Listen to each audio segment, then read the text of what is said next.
They're called records. Why do you need a new name for them? I don't know. It's like a fancy... It sounds a little pretentious, personally. Okay, Pieces fine. of vinyl. I'll take that from Fred. It sounds a little pretentious. Well, but it's not. He's awfully negative. What is your favorite piece of vinyl, by the way? Mine is Sgt. Pepper's. 50 Ways to Rank Your Mother. That's my favorite piece of vinyl. That's your favorite? Do you own that? I do. All right, so that's your favorite piece of vinyl. It's one of them. See, now you're being sarcastic. I am? Yeah. I thought I was just being honest. Yeah, all right. Well, you're not being honest because I'm asking you about pieces of vinyl and you're not being honest. Sgt. Pepper's is my favorite piece of vinyl. Does that sound weird to you, or would it be more? No.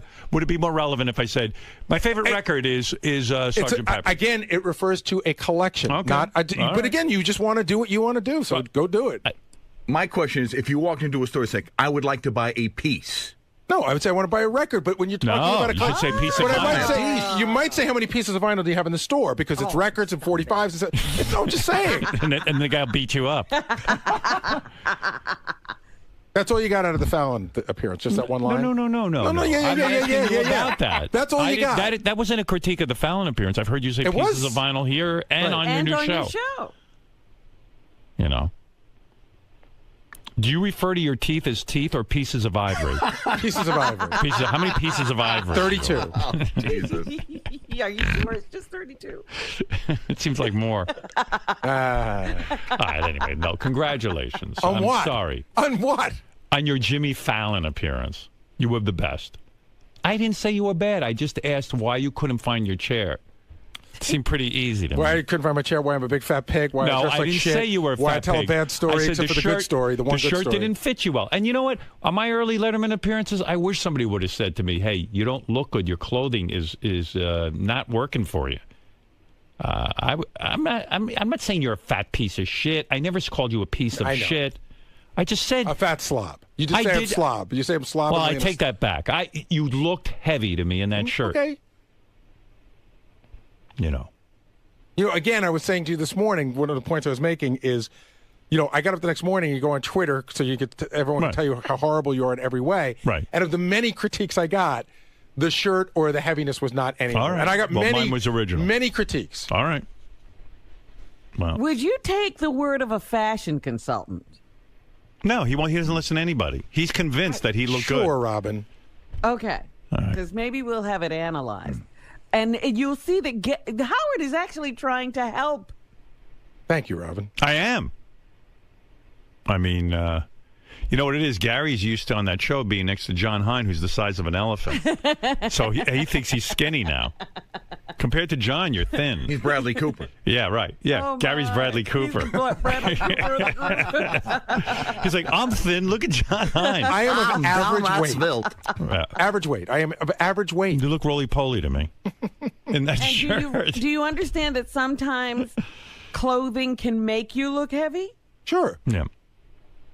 John's got to lose a couple of pounds. I heard he was a little hurt not hurt, but he was disappointed he didn't get asked on Jimmy Fallon. He was, because John and I had done a bunch of press together, and they pitched us to Fallon, and he wasn't on, and he was bummed. Yeah. I understand. We do the show together. Right. John Hine, superstar. What are you going to do? Did it cause a rift between you two? No, not at all. In fact, I called him before I accepted the appearance to tell him what was going on. He thought it was best for the show. He's John's a reasonable guy. That's why I like John. He's not an asshole. He's not. No, absolutely not. Oh, God, what critique would that have been? Oh, John? John's got to lose weight. I've told him a million times, but John doesn't care. Gary gets all bummed out when I say it. He starts fighting with me. John's like, yeah, I know I do. Listen, I got to lose a couple, too. I don't think you do. I do. You haven't seen me with my shirt off. I'm sloppy. I know it. I'm harder on myself than you could ever be. I know what I look like. I'm a fucking mess. Oh, I'm not saying I'm good looking or thin or anything. I'm saying that shirt made you look heavy when you were sitting. But hold on, let's talk about you for a second. I'm not the only person who said it. It's just that these people won't come on the air and say it. That's fine. All right. That's fine. But I don't think you're fat. Thank you. And you always think you're sloppy. I'm not fat. But I mean, titties and I got a belly. How many guys your age are tight? I don't use that as an excuse. Should he accept that? No, I'm just saying it's hard to do. And you work hard. It was illegal at the time that this supposedly happened? Yes. Had nothing to say to that then. Okay. Thank you. All right. now you see what I'm talking about. You see what I mean? You do? You're brilliant. Huh. All right. Put me in the office. No. Trevor, what's up? And by the way, the abortion question is more important to me than anything because that's something he can influence. And the drunk driving thing is important to me because I want to know if he lied on applications because he says he's such an honest guy. Well, it's important to me because I look at Jackie every day, and I said, well, George Bush is Jackie. Yes. Yeah. And I would not elect Jackie dog catcher. No. Put her in the cabinet. Trevor, go ahead. Liquor cabinet. Hey, yo, Howard, what's up? Yeah. Yo, listen, I just think that you have the power, and George Bush being president scares me, and you have the power to have all your listeners just flood the Bush campaign with calls, so he has to answer the question. All right. That's a good point. Why don't all my listeners call the local Bush campaign headquarters and demand an answer? Everybody call. We need an answer. Yeah, Tuesday's coming really close, and I think that if you get all your listeners to do that, you have a big following, at least get an answer. Well, Trevor, you got a good idea. Please, anybody who's listening who cares, call the Bush campaign and say, why are you not calling the Howard Stern show? Say, why won't you give him an answer to this very important question? This concerns us. All right, Howard. I love the show, man. Thank you. F. Jackie. And let me tell you something. There's plenty about Al Gore that scares me, but he's better than Bush. Al Gore with that Lieberman and their censorship. I hate that Lieberman. Hate him. Despise him. In a way, I wish Gore would lose because of it. Yeah, it's very hard to say you're for Gore. It is. He appointed that maniac who's sitting there and now yesterday issued a warning to the entertainment industry. While Al Gore is being sung to by Stevie Wonder, Lieberman is talking about how the movie companies better not be marketing to kids. I mean, come on. Give me a friggin' break. Half my paycheck goes to taxes, and he's worrying about the entertainment industry? He's gonna fix movies. Dude, fix one thing and one thing only. Get my taxes down. I'm sick of paying for all the freeloaders. And George W. says he says you should pay no more than a third of your money toward taxes. I like that. That's still too much. Yeah, but I like that. Got problems with everybody. Don't like anyone. And I guess that George W. ticket is the ticket of DWI, because you see that Cheney had a couple of DWI. Yeah, Cheney likes his booze, too, I guess. They can sit there and drink together. Yeah. Sober. But at least he was a youth when it happened to him, Dick Cheney. He had hair back then. And Fred, take off the Halloween mask. He's still wearing that? Yeah. Oh, I'm sorry. That's not a mask. Will we be trying that joke by next week? All right. I'm sorry. I didn't realize. Yeah, you're an oil painting. Oops. All right. Joke. And shut up, Krusty. All right, we got to take a break, and we'll come back. There's a lot of people calling. We have tons to get to. We got an exciting show for you today. Alan Thicke will answer trivia questions, so a listener can win special favors from Bridget the Midget. Bidget the Fidget. Gossip Game with David Hasselhoff, also a man who wrote a book on why Russian women are better than American women. So are you going to go get a Russian wife if he can convince you that they would be better wives? Honey, I ain't getting no wife. Well, it doesn't matter. Yeah, no, it don't matter to me. But there are some guys looking to get married. All right.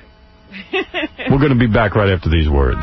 Baseball great Ted Williams and the not-so-great Stuttering John. How are you? I'm good. How are you? Congratulations on your illustrious career. And can I ask you, do you wake up every morning and thank God that you don't play for George Steinbrenner? No, not a bit. I think he's done a lot of good things for this game. When a guy's down, they can criticize all they like.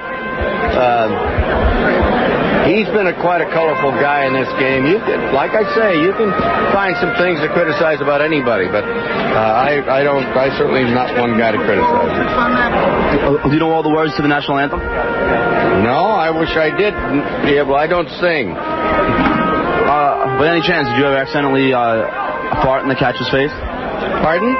By any chance, did you ever accidentally fart in the catcher's face? Who the hell are you? For John's sake, that kind of damn question. See you later. Okay. At least he didn't ask about your hemorrhoids, Ted. You're listening to the always flatulent Howard Stern. Not a lot out of time. There's too much to say, so let's go. Do you speak English?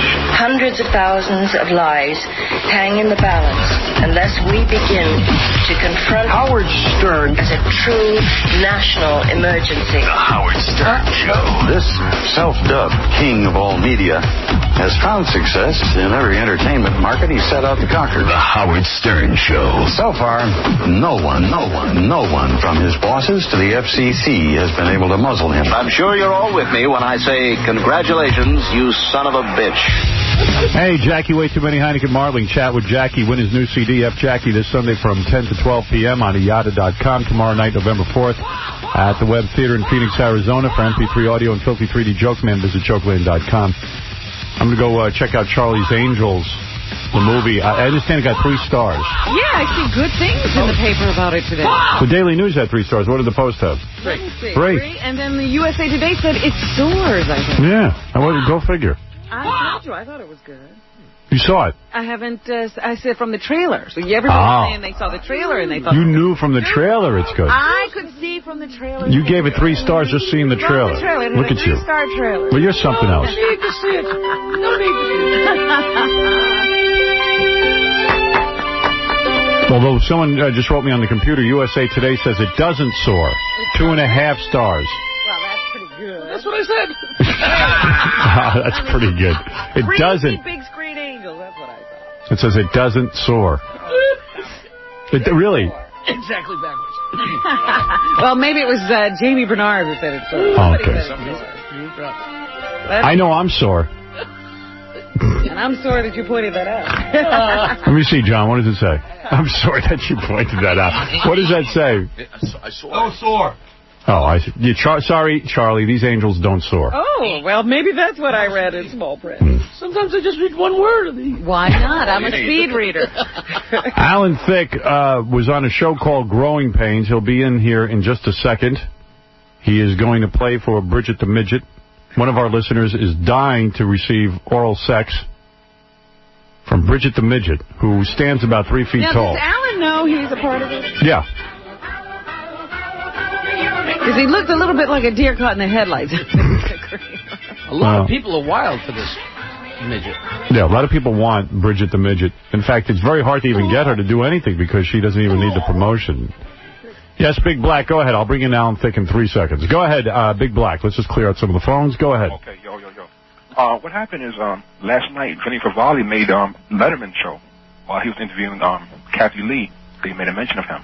Speaking of Kathy Lee, there is a... Well, of course they mention Vinny. Whatever I do, Letterman does. What, Kathy Lee is upset, as you have mentioned, Robin, that her new album, she wanted to be on the Regis Philbin show, and they told her no. And then she wanted to buy an ad for the new album on the Regis Philbin show, and they said no. Now... And they said, oh, you know, no one hates her, blah, blah, blah, blah, blah. But, you know, if they ain't letting her back on the show, they hate her.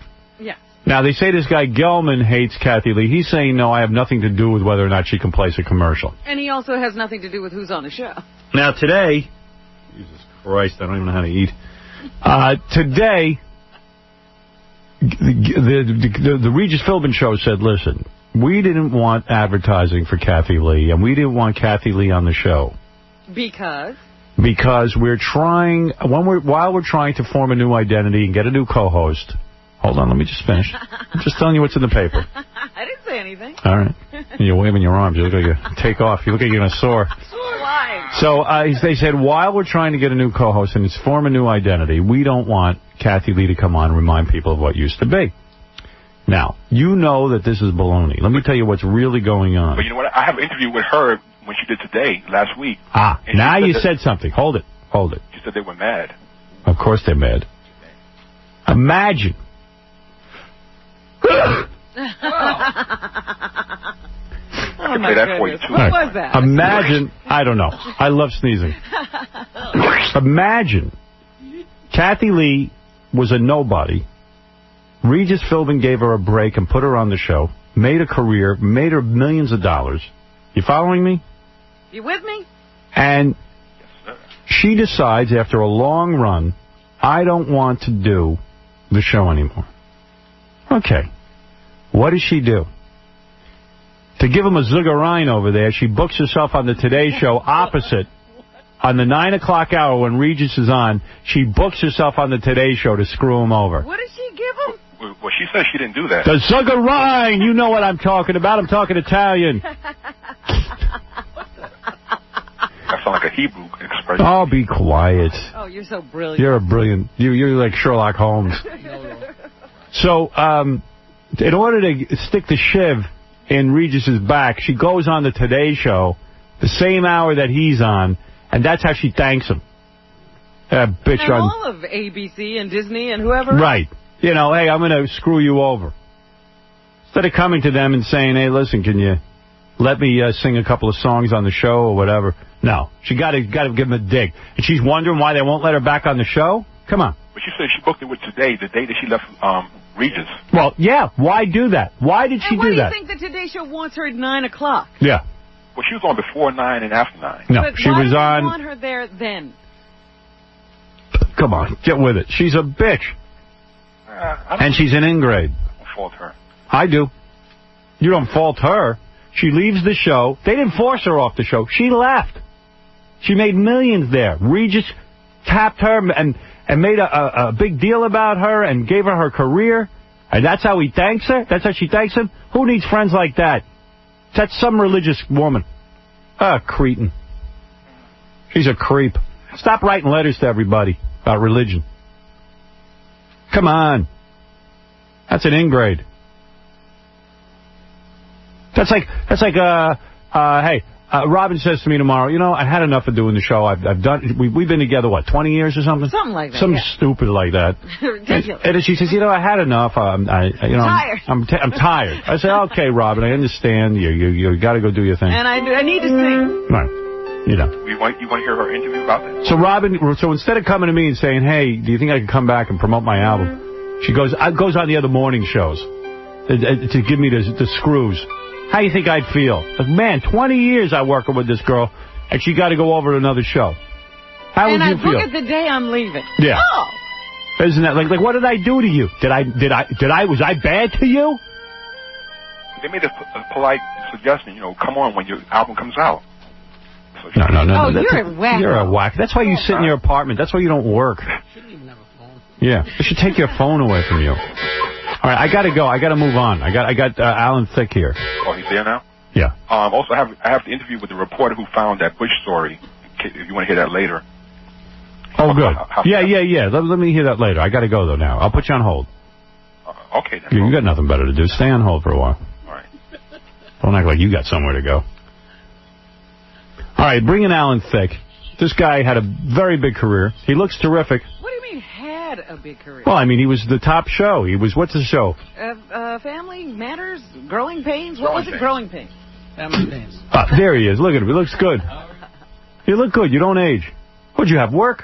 Come here. Sit down. Who's your doctor? How you doing now? Who's your doctor? Did you have work?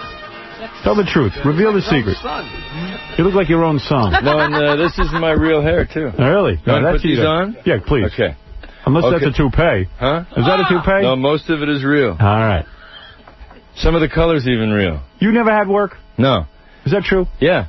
You haven't had a facelift? I don't even use sunblock, Howard. Really? But I don't know how long I'll live. I don't know internally what's going on, but externally, which is all I care about, I feel, yeah. Me too. That's it. You look good. I feel good. Thank you. Your millennium is good so far. Because Robin, David Hasselhoff is coming in later. Yeah. And Robin swears he had work. What do I know? She goes, he had something pulled back. He looks too good. He took voice lessons. Right, but I said, listen, Alan Thicke looks a little too good, too. Come on. Fess up. No, these aren't my real teeth. That's right. The front teeth, right. Yeah. No, that'd be too. No old hockey injuries, that's how macho enough. Nobody has lost bits and pieces, and yeah. Nobody has their real teeth. Not in show business. This isn't my real ass. I did have a bit of a lift there. That old hockey injury? Well, yeah, I fell down once. I'm not gay, but I think you look good. I understand. Not too late, Howard. Now, you just got a divorce, but you already got a new broad. I heard Is he already hooked up? He already flew in from L.A. with some broad. I heard she's smoking. Some people saw you on the plane. Yeah. Where'd you hook up so fast? She'd have to be smoking something to be with me, right? Who's the new broad? No, she's very sweet. She's a model in South Beach. And so she visits L.A. once in a while. No, she will be voting. Thank you very much. Next week, yes. Who's she voting for? Last time she voted was... she voted for class president once. This is the first time she's voting for the president of the United States. This is a big... But I hear she's very beautiful. Lovely. And I know some women who saw you on the plane and go, boy, I don't think he's a good-looking guy. Hey. Yeah?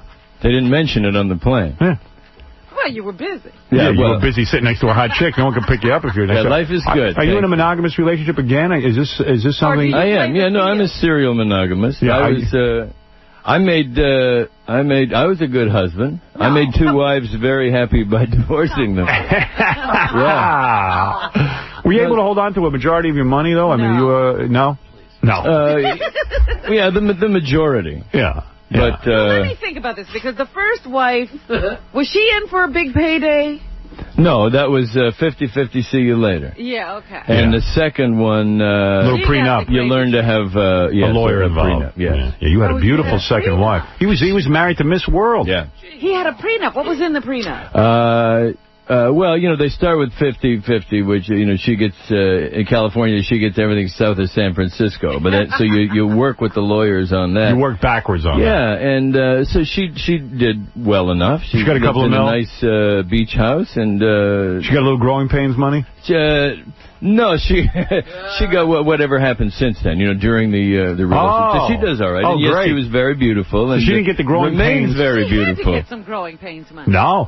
No. She was in between growing pains, yeah. Right. I did not realize that. The timing was big. So she got some of that money from, what was that show you did after Growing Pains? I did Hope and Gloria, and I hosted every show Regis didn't host. Yeah, right. Yeah. So she got the lean years money. That's good, thank God. Residuals. She got the leftovers. Right. No, everybody's happy. She did all right. Now, I understand. Is she dating someone now?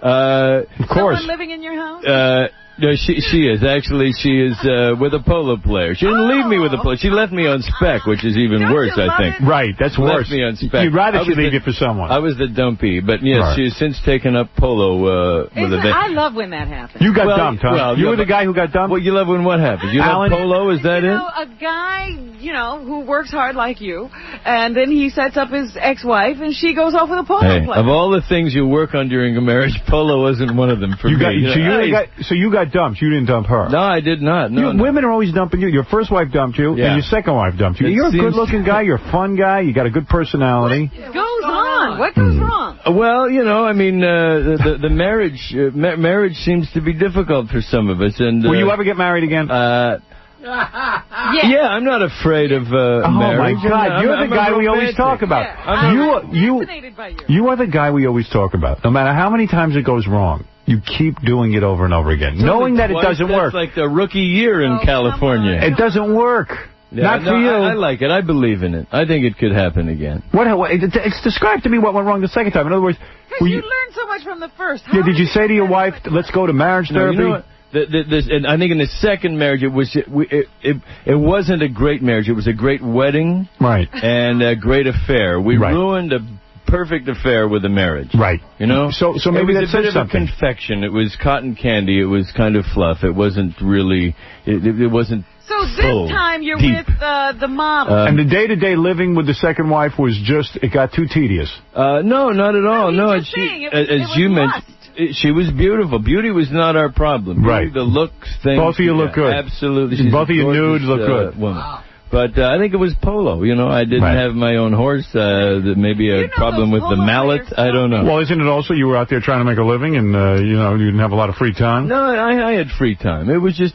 I know that. We ruined an affair with a wedding. That was what it amounted to. Alan, why a Growing Pains reunion show? Why? You are here to promote. And by the way. Wait a minute. You're going too fast. He's got the new model now. Yes, he does have a new model. And is this fluff or is this real? Ask me in another year or two, but it sure is fun now. Okay. Right. It's a lot. You're in the springtime of your relationship. It's a lot of fun. Wow. How'd you meet this broad? I met her. I was doing an event for the Florida Marlins. Nice. Yeah. And she was modeling, working there, and she was terrific. How old is she? She's voting. I mentioned that, didn't I? Yes. She's like 18? She's, well, look, she's younger than I am. Everybody's younger than I am. Her mother's younger than I am. Right. And mother's a hottie, I'm sure. If I had met her mother first, you'd be with her. Conversation. Right. But I didn't. I met Tanya first. And she's Tanya. Just, yeah.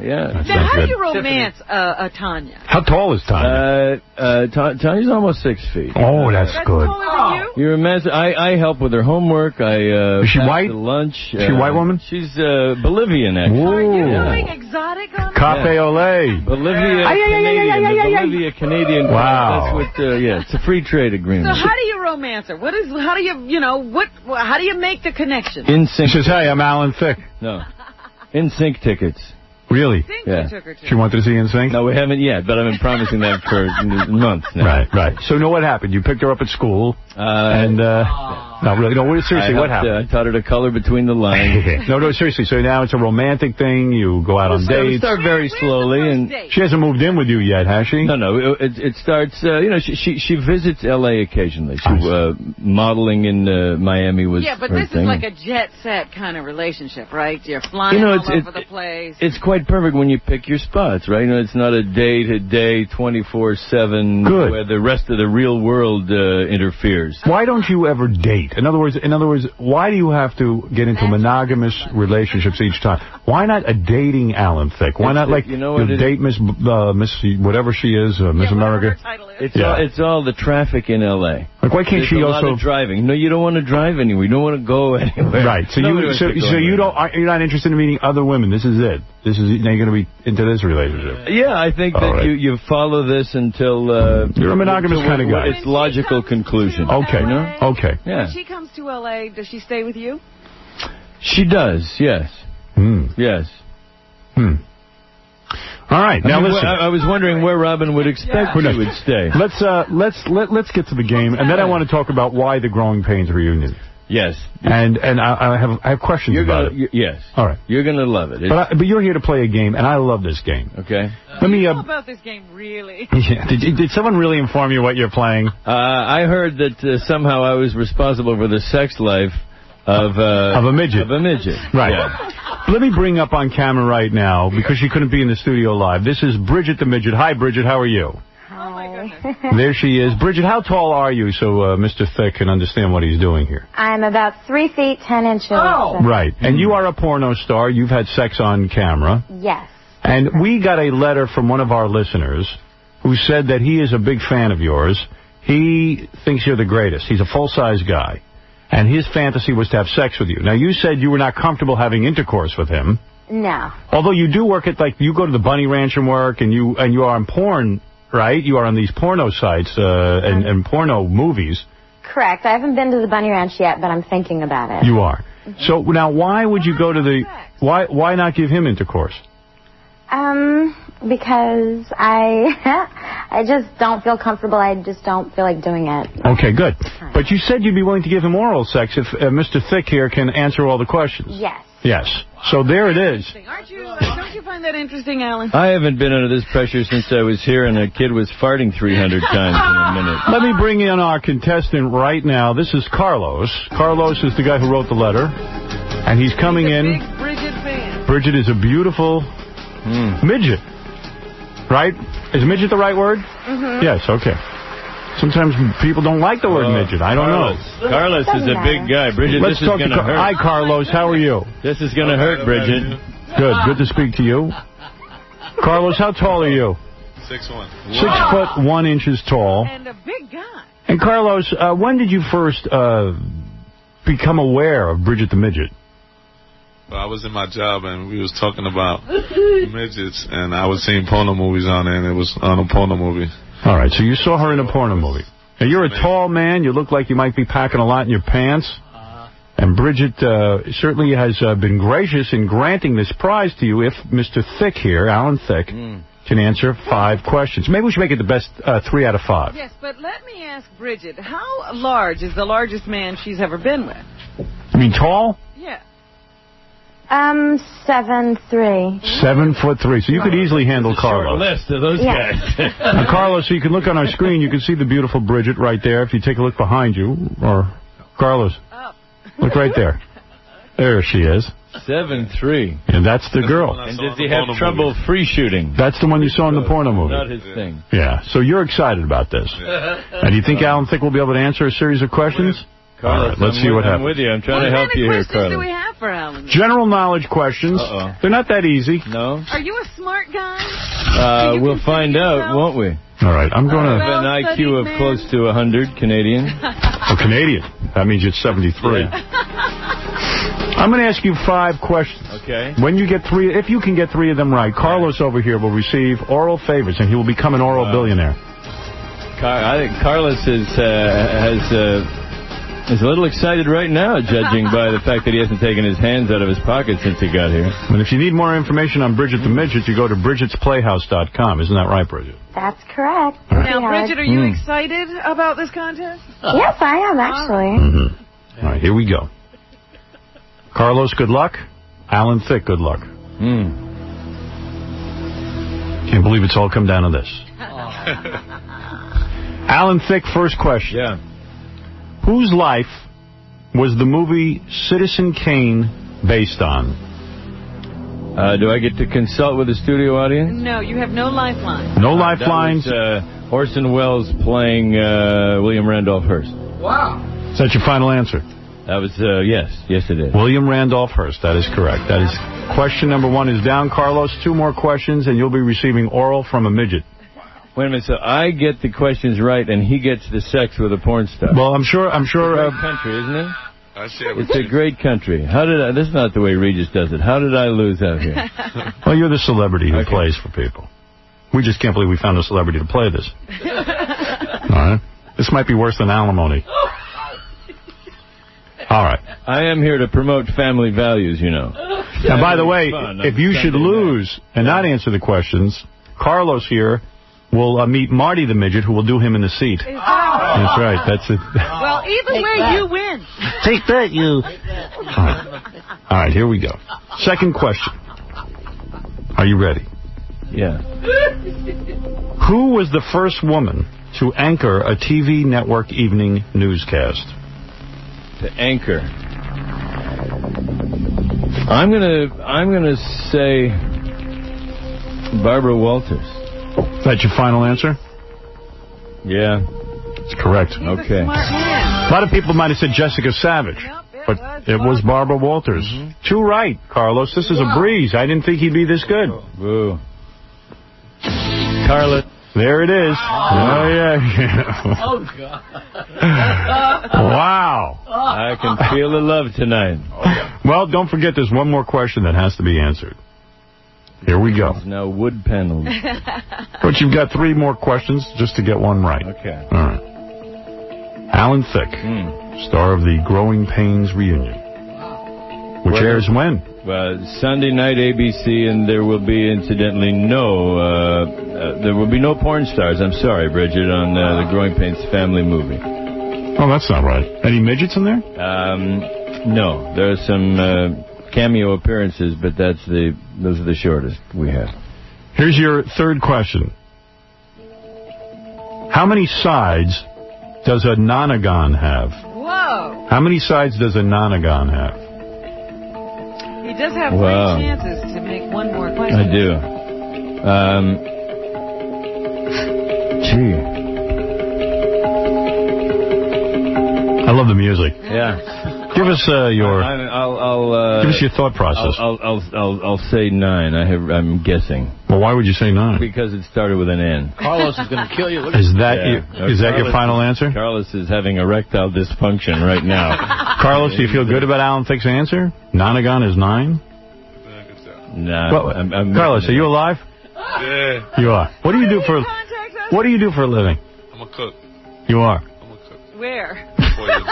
Where is that? Cook. I poison people. You poison people. Okay. Well, how did he contact us? Did you say he wrote a letter? Did you call or you wrote a letter? Huh? I say, did you call us or did you write a letter? No, we call. You call. Okay. We call. His people. We. Okay. All right, listen, everyone has people. What's a letter? All right. You said that a nonagon has 9 sides, and that is... Final answer? Correct. Is it? That is right. I was a complete guess. You got three. But I got the three. Alan. It was a guess, Robin, I swear. 3 for 3. That's very good. But I feel pretty good about myself. And, Carlos, I'm wondering how you can ever repay me. Carlos, how are you feeling right now? There's gorgeous Bridget the Midget. You just won. Is this a fetish of yours? Have you always dreamt of being with a midget? No, I just so happened to see it on a porno movie. And you like her. Yeah. You like her? She was pretty good. She was very good. What was she doing? She's not Bridget the frigid midget. No, not at all. Bridget, how are you feeling knowing that you're going to give oral to Carlos? Wonderful. I'm glad I won. I get to come out to New York and have fun and give oral. Wow. Well, isn't that sweet? Yeah. Carlos is now rigid over Bridget the non-frigid midget. Right. And let me tell you something, Carlos. This is a big day for you. Carlos, have you had sex with women yet? Yeah. You have? You have a girlfriend? Yeah. You do have a girlfriend. Does she mind that you're going to be with Bridget the Midget? Well, she don't know about Bridget the Midget. There you go. How are you going to keep it a secret? Keep her away from the radio and the TV. Well, this is very exciting. I want to thank Bridget. Bridget, we're going to go to bridgetsplayhouse.com and check out your website. Before I go, can I give a shout-out to somebody? Sure, go ahead. I just want to give a shout-out to Ed Powers and Liz. What's up? Get off my yard. Well, that was clear. But all right. Secret message. That message could have been better handled by a telephone call, but who am I to argue? Well, it's tattooed on my arm. All right, honey. Listen, you're looking great, and I hope things are going well for you. And brace up for Carlos here. He's a big guy. You a big guy? You got a lot of inches in your pants? That's right. Yeah, that's right. What would he say he's packing? What are you packing there? How many inches? Give Bridget a heads up. About 8. 8? Whoa! Oh, boy. Look at that. What about you, Alan? You got 8? Can you match that? I saw some Yankee bats that didn't have 8 inches. That's right. Well, congratulations. And you really, Alan Thicke must be your hero. Is that correct? You will be watching the Growing Pains reunion now on Sunday night. Will you be watching it? Yes. On Sunday? Hell yeah. Hell yeah. All right. All right. Thank you, Carlos. That's not Bridget night, and thank you, Bridget. Thank you. What's your next movie coming out, by the way? Give us the title. Actually, I don't know. There's one more coming out soon. And you don't know the name of it? All right. Well, They wait to title them just before they put them up. Right. Okay, Bridget. Thank you. She looks beautiful today, Bridget the Midget, who is a very famous porn star. Carlos. God bless. Let us know how it all goes, all right? Give us the follow-up. You want an autograph? From who? Bridget. From Bridget and me. Oh, from me? All right. All right, I'll get you later, man. Go ahead. I'm doing a show with Alan Thicke here. Yeah, take it easy. All right. Carlos is on a roll there. Yeah. It's a good day for him. Yeah. Bridget, an autograph from Bridget, you know, one thing I'll say about Bridget, she got a beautiful face. Yeah. And she got that tiny little body, unfortunately. You think if she was taller? It travels easily. She's a gorgeous girl. She got the midget size, and a lot of guys dig that. Be with her, huh? I didn't say that. She's cute. Under the right circumstances, I'm sure we could hook up. Why they made alcohol. That's right. She looks good. I like her. Most beautiful face I ever saw. Look at that. It's pretty. She's demure under that hat. Alan, yeah. you're still a single man. You I am. Really, I think she's got eyes, too. She's got beautiful eyes. Yeah. All right. Go, Bridget. She's getting embarrassed. Those pudgy little fingers, I like that. As soon as Tanya gets over me. She's still in that stage, just before she... Alan, why does anyone care about a... Thanks, Bridget. Why does anyone care about a Growing Pains reunion? Tell me why we should... Was there, like, a big call for this? Well, is Michael J. Fox in it as well? No, he wasn't even on that series. Oh, okay. I appreciate your devotion to my career, but Michael J. was on the other one. Oh, I see. That was Family Ties. All right. What is it, Baba Boo? I was talking to Alan in the green room, and he was telling me that since the show went on the air, it has never been off television. It's always on somewhere. There you go. Are you still getting money from that show? We see a little taste once in a while, yeah. Right, why not? It's a little residuals. What were you saying to me before, Gary, about the show? Somebody had written a really cruel review. It was either Entertainment Weekly or Us Weekly, but they just said that some of the kids didn't grow up normal looking. You'll have to watch and decide. Now, that's the reason I would watch. Sure. Which kids didn't grow up normal, Alan? Well, no, they did. I mean, you would have to decide. Right. But do you think they look funny? I know. I think they look funny when they're trying to be comedic. Now, Tracy Gold was in that. Yeah, Tracy looks great. She was the one who... Now, when she was vomiting, did she ever vomit on your shoes or anything like that? Didn't see any of that. Didn't see any of that. I'm not sure that's anorexia. That's another... That's bulimia. Yeah. P.U. So you were... even notice that anything That was wrong Family with that girl. Ties, bulimia, but this was... Alan was so busy picking up chicks, he never even noticed the girl was getting skinny.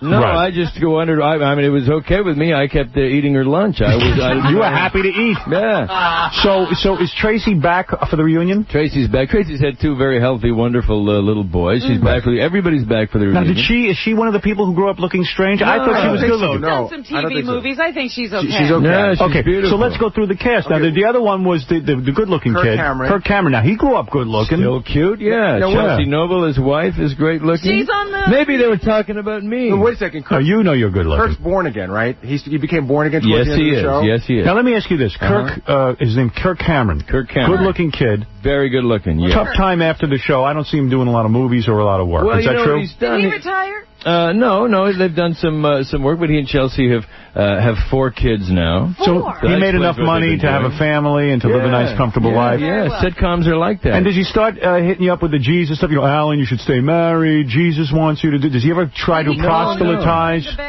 Does he try to proselytize and convert you to Jesus? No, he's kind of introspective about his faith and his. Has he talked to you about it? No. Did he try to rated over their sympathy? I guess. Did he try to influence the script by putting in some Jesus references or Jesus like? No, but Howard, just messages. He influenced it in a different way because I remember reading the tabloids. There was a girl, Julie McCullough, who played his girlfriend. She was his hot Playboy playmate, and the tabloid said that he wanted her written out of the script because he didn't feel comfortable acting with a Playboy playmate. Oh, boy. That's wrong. We had a lot of hot girls on the show. Heather Graham was on the show. Hilary Swank. Christy Swanson. Jamie Luner. There were a lot of... Christy Swanson, who was the original Buffy the Vampire Slayer. Yes, she was. Who you dated. Apparently, yes. Yes. I read that tabloid story. She came on the show, and you dated her, right? That's a great place to meet chicks. The classroom. Yeah. He always meets his chicks at work. How's she in the sack? I haven't seen much of Christy for a long time. I know she's doing very well. She's very attractive. Did you get her before David Spade or after David Spade? Oh, I knew her long before David Spade. Yeah. Oh, good for you. I wouldn't want to go after David Spade. You don't follow. Yeah. Maybe you wouldn't notice. Yeah, there you go. But were you in love with Christy Swanson? I was terribly fond of her. You were. What happened? Why no marriage there? She was very young, and but you know How young was she? I liked that she.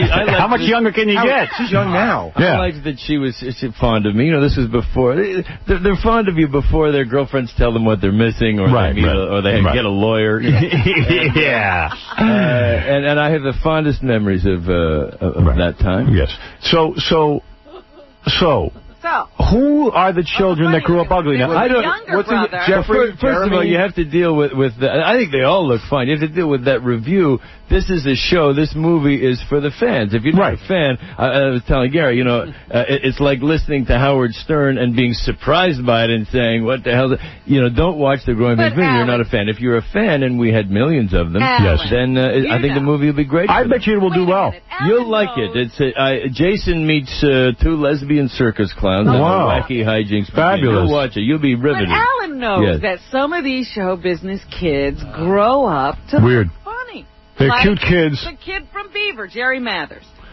Let me ask you something. He's a cute kid who grew up. I don't think that's just on television. So which kid are they talking about? Which kid are they talking about? Well, there's only one kid left. I think his name is Jeffrey or Jeremy. Jeremy's a I remember him. He looked like a Pinocchio, like a puppet.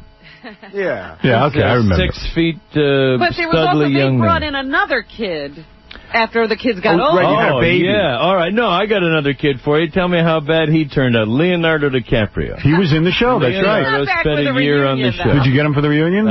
No, he was begging. I had to change my number. Now, your wife on the show was hot, I remember Joanna that. Kern. How's she holding up? Did she hit the wall? She looks great. Did she have work? Very, very busy as a director. She directs Really? a lot. Yeah. What is she directing? A lot of television shows. Oh, I never heard of that. Yeah, including Ally McBeal and really? Beggars and Choosers, and yeah. Did you ever bang her? in real life? No. Again, she begged also. But, but you wouldn't do it. No, we were very smart. We made a decision at the very beginning of the series. You know, we kind of liked each other. We were both newly divorced, and we when we did the pilot, we kind of flirted a little bit and said, you know, this would be a really dumb idea. If the show lasts longer than the relationship, then we'll be in trouble. Yeah. So, well, that's mighty big of you, actually. I would have jumped on top of her. You wouldn't have considered No, the future. I would have said, you know what, I'm not worried about the... my penis is talking to me about the present. Who knows if the show's going to be a hit? Bang me now. Right. No, you have to exercise some executive judgment. Another semi-regular on the show, big star, Brad Pitt. That's right. He was on there as well. Is he in the reunion? Nat Perry? No. You don't need those guys. The list is as long as my arm is the people, a lot of people who got aren't on their this start. show, who aren't on this reunion movie. And what about your deal? In other words, you just get paid a flat salary for the reunion? Yeah. You do? Yeah, and no wives get a piece of that? That's all yours to keep? This is mine, and yes.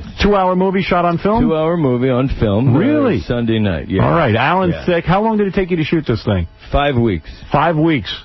See Alan Thicke in the Growing Pains reunion movie this Sunday at 7 o'clock on ABC. I will watch it. Family fun. One other thing. Surely you were affected by the death of Steve Allen. Yeah. Steve Allen was not nice. Steve Allen was not nice to Alan Thicke. No, he was not. Steve Allen was critical of you and said you should never have been allowed to host a talk show. Steve Allen was really good at pointing out people who had failed talk shows and saying they wouldn't have been successful afterwards. Yeah, he was on my show as a guest. He was. Well, of course. Now, I didn't know that he had said that about me. I'm not nearly as choked up now as I would have been exactly to Robin's first. Well, Steve was so successful as a host of a talk show, he lasted 1 year. Please. Rest in peace, douche. Anyway, despicable. Alan, I didn't mean to bring you down. No, Alan, Growing Pains reunion movie. Everyone is going to be tuning in Sunday night. I hope so. And it's at 7 o'clock on ABC. It should be a nice, fun, family 2 hours. A nice outing. To get to see the gang again. Yes. For those of you who feel the guilty pleasure of Howard Stern all week and can't make it to church on Sunday, Growing Pains Sunday night. Okay. We'll balance the scale. And yes, you'll go to heaven if you watch it. And also, you'll look great. Thanks, Howard. And he swears he had no work, and that's very inspirational. I'll believe him. I believe you. My ass lifted, that's all. Okay, we're going to take a break, and we'll be back. And by the way, we still have a lot of show to come. David Hasselhoff will be playing the gossip game. There you go. We're going to talk to a guy who says Russian women are better than American women as wives. Alan, you should stay tuned. Yeah, you should really listen to this. No, it's all Bolivia for me. All right, and we'll be back right after these words. Howard Stern! This important fact should give you a feeling of comfort if you have already purchased from Door. Who talks like this if you have already purchased? And you bought a car, goddammit. A piece of holy cow, do they write like Chinamen. You know what it is, man? 5 hours on the air talking and then on top of it, bloody murder. I can't get them to quit with these commercials. God damn it. I hate this. I want to blow up a goddamn building when I read this. Oh boy, this is some commercial. You could say this 100 different ways, all of them better. Piece of bags, piece of bastard. Oh man, you know, this is the worst intro to a commercial I might have ever read. I can't read this. I refuse to say this. This commercial is a joke. That mother. I sound like a retard when I read this. It sounds like a goddamn gay bathhouse commercial. I gotta write these goddamn mother commercials too. I hate these. 20 hours a day of talking. No rest for the goddamn weary. Hi, this is Jason Alexander. You know, this is where I tell you to listen to the Howard Stern Show, but let me take a moment here. I really want to apologize for the Rocky and Bullwinkle movie. It was stupid, and it was wrong, and I will never do anything like that again. So please don't make a mockery out of this. I'm truly sorry, and you know, what can I say? Thanks. I'm done, Howard. Wow. There he is, Jason Alexander. Who, by the way, you got to see on Celebrity Butt Billionaire this weekend on the TV show, on our syndicated television show. Is it Friday yet? It's Friday? Oh, God, thank God. I can't take another day of this.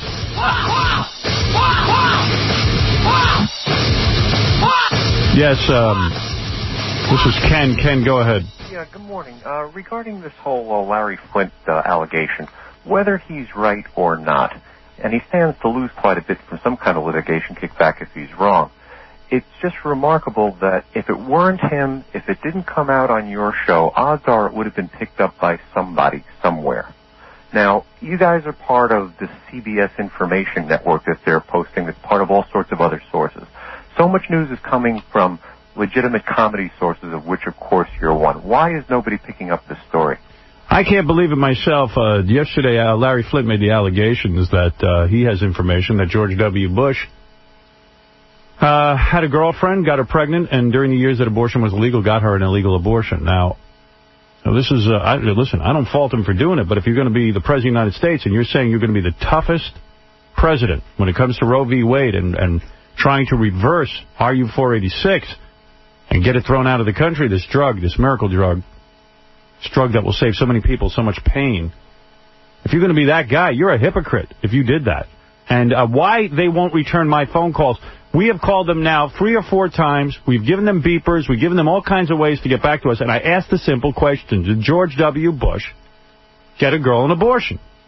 And mind you, they always say, we'll get back to you. They won't give me an answer, and I don't see a goddamn thing about it in the newspaper. Now, today, they got an allegation that George W. Bush was arrested for drunk driving when he was 30 years old. And, I've said all along, he should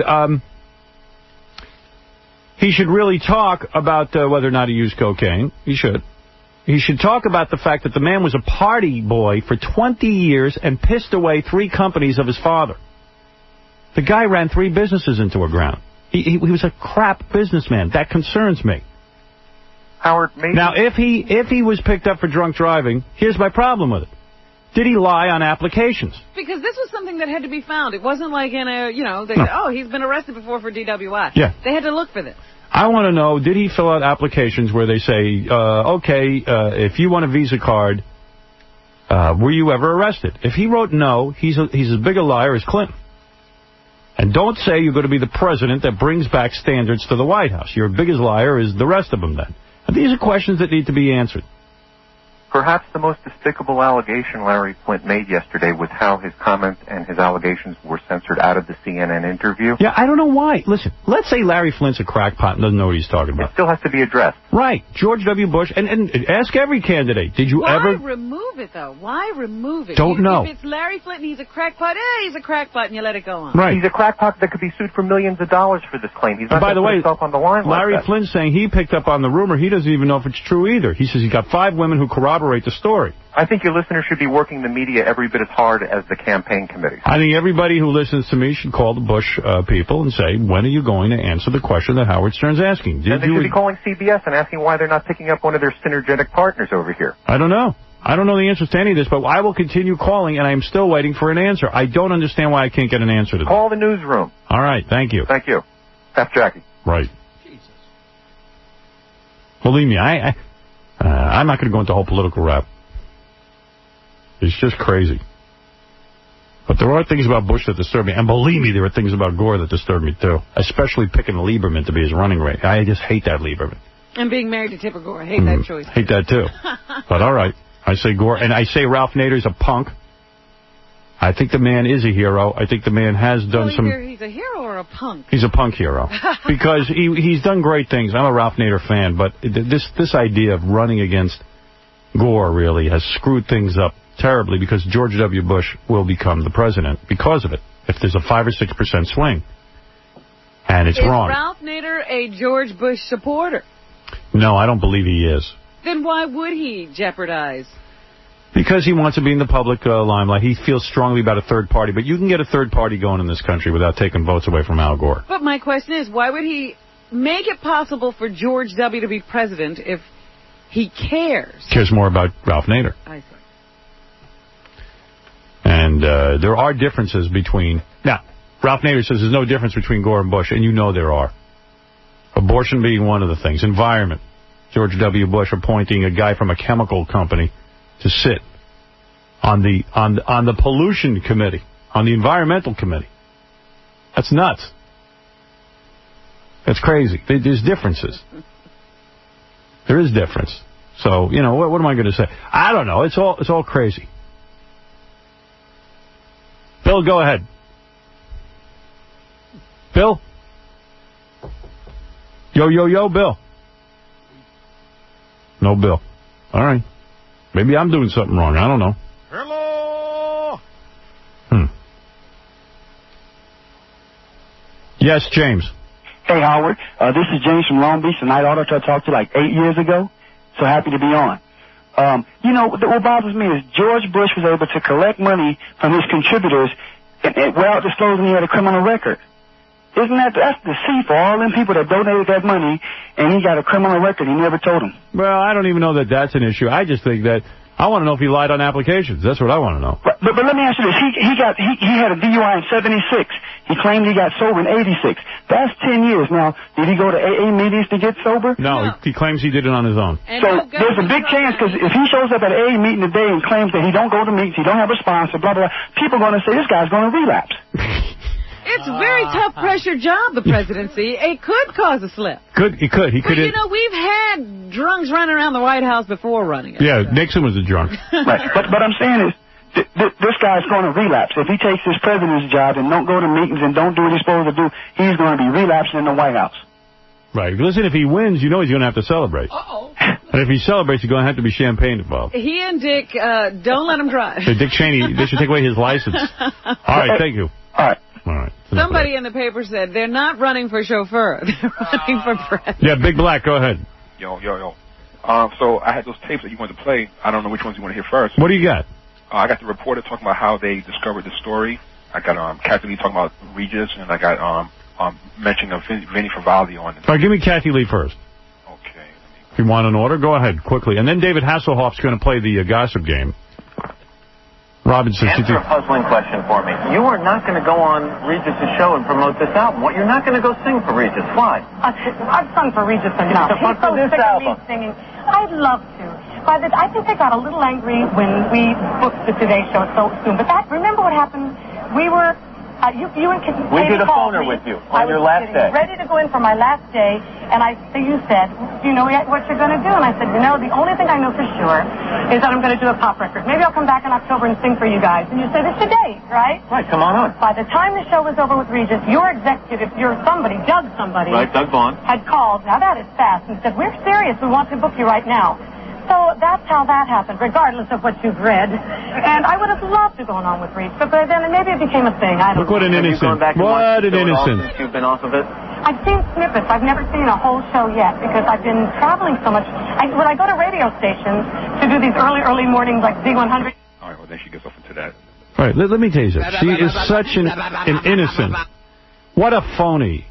Imagine this lady, Kathy Lee Gifford, knows nothing about how TV works. Yeah, this guy Regis picked her out of obscurity, put her on the show. The show worked. Magic. They worked together side by side for 15 years. She's become a very wealthy woman as a result. And she quits the show, not because she has she's tired of doing the show. So how does she pay back Regis? The first thing she books, I'm going to go on the Today Show and screw you. I would have to give ABC the right of first refusal. I appreciate your call, though. But listen to this. She goes on the Today Show. She gives them the shiv right in the back because the Today Show expands by an hour. Now they're against each other. She goes on the Today Show and screws Regis over. Now, let me tell you something. This guy is right on the money. He ain't letting her put ads on there. He's not letting her sing on there. Good for him. I applaud you, Regis. She is an ingrate. But you know, one thing she did do wrong is that at first she said she was only going to be on an 8 o'clock hour. But then when she actually did the Today Show, she went on 8 o'clock. Yeah, she knows what she's doing, and she's a cutie pie. She's gonna have it both ways. She's gonna go on the Today Show and screw Regis, and then she's gonna go use the Regis show to promote her record. The record's horrible. Number one, it's a horrible record. I have the tape of the Today Show appearance. You can't even get through one of these songs. It's awful. You know what's even more important? And Regis is right. What's more important? Last night you got through the lesbian barrier on your E show, bro. You had a hot lesbian kiss. Yes. No true. Tiling? No tiling. That's right. All time. That was hot as hell, bro. Of course. I couldn't believe Once in a while that happens. Yeah, man. All right. Anything else? Because I want to get to David Hasselhoff. Well, you want to mention about Vinny Favalli? I don't know if you want to hear that. Maybe you don't want to hear that. No, I don't care about that. All right, then. So you can stop by my website. Check it out if you want to hear it. All right. BigBlack.com, bro. Thank you. All right. He's a real Vinny Favalli fan. I heard Jackie said that he... You know, I got to tell you, here's something that came out, which I cannot believe. It's another musical tribute to the TV show Survivor. And this is amazing to me that this exists because it's a collection of songs that have nothing to do with the TV show Survivor, but I guess the record companies figure if they slap the name Survivor on it, someone will buy it. Well, there was one of these albums that was based on Who Wants to Be a Millionaire. Yeah, listen to this. Contest. Number 1, Jungle Boogie. Cool in the Game, because it took place in the jungle. Right. Why Can't We Be Friends? Because they were, our friend. Another one, Bites the Dust. I'm not even sure what. I guess because each survivor gets thrown off the island. Na Na Na Na, Hey Hey, Kiss 'Em Goodbye. Rescue Me, The Backstabbers, Only the Strong Survive. One is the Loneliest Number, and so on and so forth. But there's no reason for these songs to be together on a collection other than the Survivor. And who buys that, and why do they listen to it? I say as soon as someone buys this, you arrest them, and you throw them out of the country. What do you think of that? We need to check on the sales of that Who Wants to Be a Millionaire album, because it had songs like Money, Money, Money, and things like that. And we need to find out who bought these albums. How many did they sell? In the newspaper today, I think in the Daily News, one of the columnists, he evidently says that The Sopranos, the TV show, the security around it hasn't been that tight, and some of the plot lines for next season have been leaked. That would be Mitchell Fink. Mitchell Fink. And I wonder why someone would do this. Why would you try to sabotage a show? It's so enjoyable. He does say, listen, don't read any further if you don't want to know. And, I didn't read any further. He feels compelled to tell. What if somebody's whole creative work, this is how they get paid, is to put on a TV show, and they're trying to work out plot lines, they're trying to keep it a secret. Why does he feel compelled to do that? Why doesn't he create a TV show and see how that feels? Even if you knew the ending of a movie, I don't see why you would tell everybody. You would go on the air and say, here's how the movie ends. And here's something I take great pride in. I mentioned this earlier, but I have to mention it again because I'm so proud. Right before Steve Allen died, 3 hours before he died, he gave an interview about me. And he evidently worked himself up into such a lather, he went home and had a heart attack and killed himself with a heart attack. And I was the last thing on his lips. That's how pathetic the end of his life was. Yeah, I feel bad for his sons. Yeah. It's so sad. He was with you. You were his son. Yeah. He was more involved with me than he was with the kids. Now, David Hasselhoff, you think he looks too good. You think he had some work done. Yes. I'm going to ask him. You think he's more pulled back than anything. Well, don't put it all on me. All right. I asked you what you thought, and you said, yeah, I think so. Well, once you go there, I got to go with it. He looks too good, is what you say. He's a good-looking guy, for sure. Guy's only 48 years old. Is that true? That's it. Well, maybe he hasn't. I don't know. Would you bang Alan Thicke? Alan Thicke? No. You wouldn't? No. I hear some women think he's hot. Women think everybody's hot. All right, let's get David Hasselhoff in here, and I'll ask him, did he have any work? He started the Baywatch, which has made $10 million. Forget the car show. Night Rider, but he looks good. Let me look over your face, see if you have work. What? What did he say? Me off. Son of a beach, you ripped me off. That's not a rip-off. No. Your scripts are worse than mine. No, come on. My show just got picked up for another 22. My show's been on the air for 11 years. Hello. You told me you loved my show. I do and you love wish your you had show. written it. I wanted to be Steve the dog. I auditioned for Steve. Hello, Robin. Robin's over there. Hello, sweetheart. Yes, David, but you said last year that Son of the Beach was doing better than Baywatch in terms of writing scripts and well, last time I was on it, we had a script where I tunneled under the sand. and you completely annihilated me for that, and you were so right. But I mean, no, I actually... my favorite Baywatch was when you performed surgery with a big pencil. pen. No, it was a pencil. Yeah. It was a pencil. That's right, and he. That's my favorite one. My favorite Son of the Beach, where the guy's running up and he says, "I've lost my Peter. I can't find my Peter." And the guy says, "Well, get out of the ocean. You'll be fine." Well, the guy come out of cold water. Yeah. Of course, he lost his Peter. Yeah. The same guys that are doing that show, ripping me off too. They did Team Night Rider. See, there you go. They won it all. Yeah. Well, let me tell you something. I can't think of a better show to rip off. No. I think it's terrific. So you got picked up for 22? Yes. Yeah. It's a funny show. Yeah, you wanted me to play a part in the episode Me So Horny. Me So Honai. Me So Honai. I wanted you to play the lifeguard's father. You know why I couldn't do that? Because you're so vain you didn't want to play anyone's father. No. What is it? No. How could he be a lifeguard's father?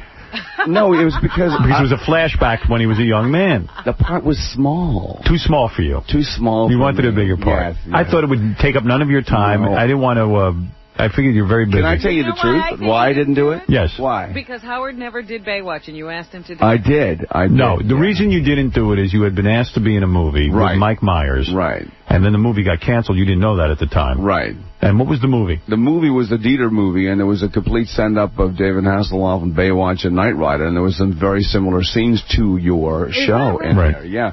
It was very funny. So now you're saying you're available to do Son of the Beach? You see? You never know. Yeah, I'm your neighbor now, buddy. I'm in the same building as you, pal.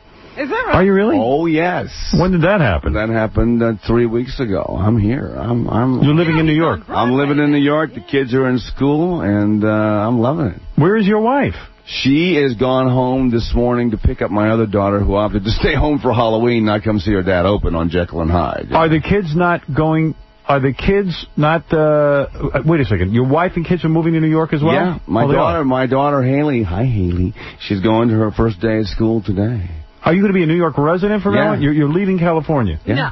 I'm going to keep my home in California, but I'm here for the duration. I mean, for the play? Yeah. But once the play's over, you go back to California? No, I'm going to probably stay here and try and develop it. I love it here, man. You love New York? I love New York. Yeah, New York's great. I mean, I'm telling you, it's safer living in New York than it is in L.A., my God. Is it really? It is. Have you been robbed and attacked and beaten and raped? No, man, I'm the Knight Rider. Nobody messes with me. Yo, Knight Rider. Yo, Baywatch. Everybody talks Answer the to question, me. though. What? You look very good. Did you have some work done or not? Tell the truth. Absolute truth, no. No work has been done to that face? None. Robin thinks you look pulled back.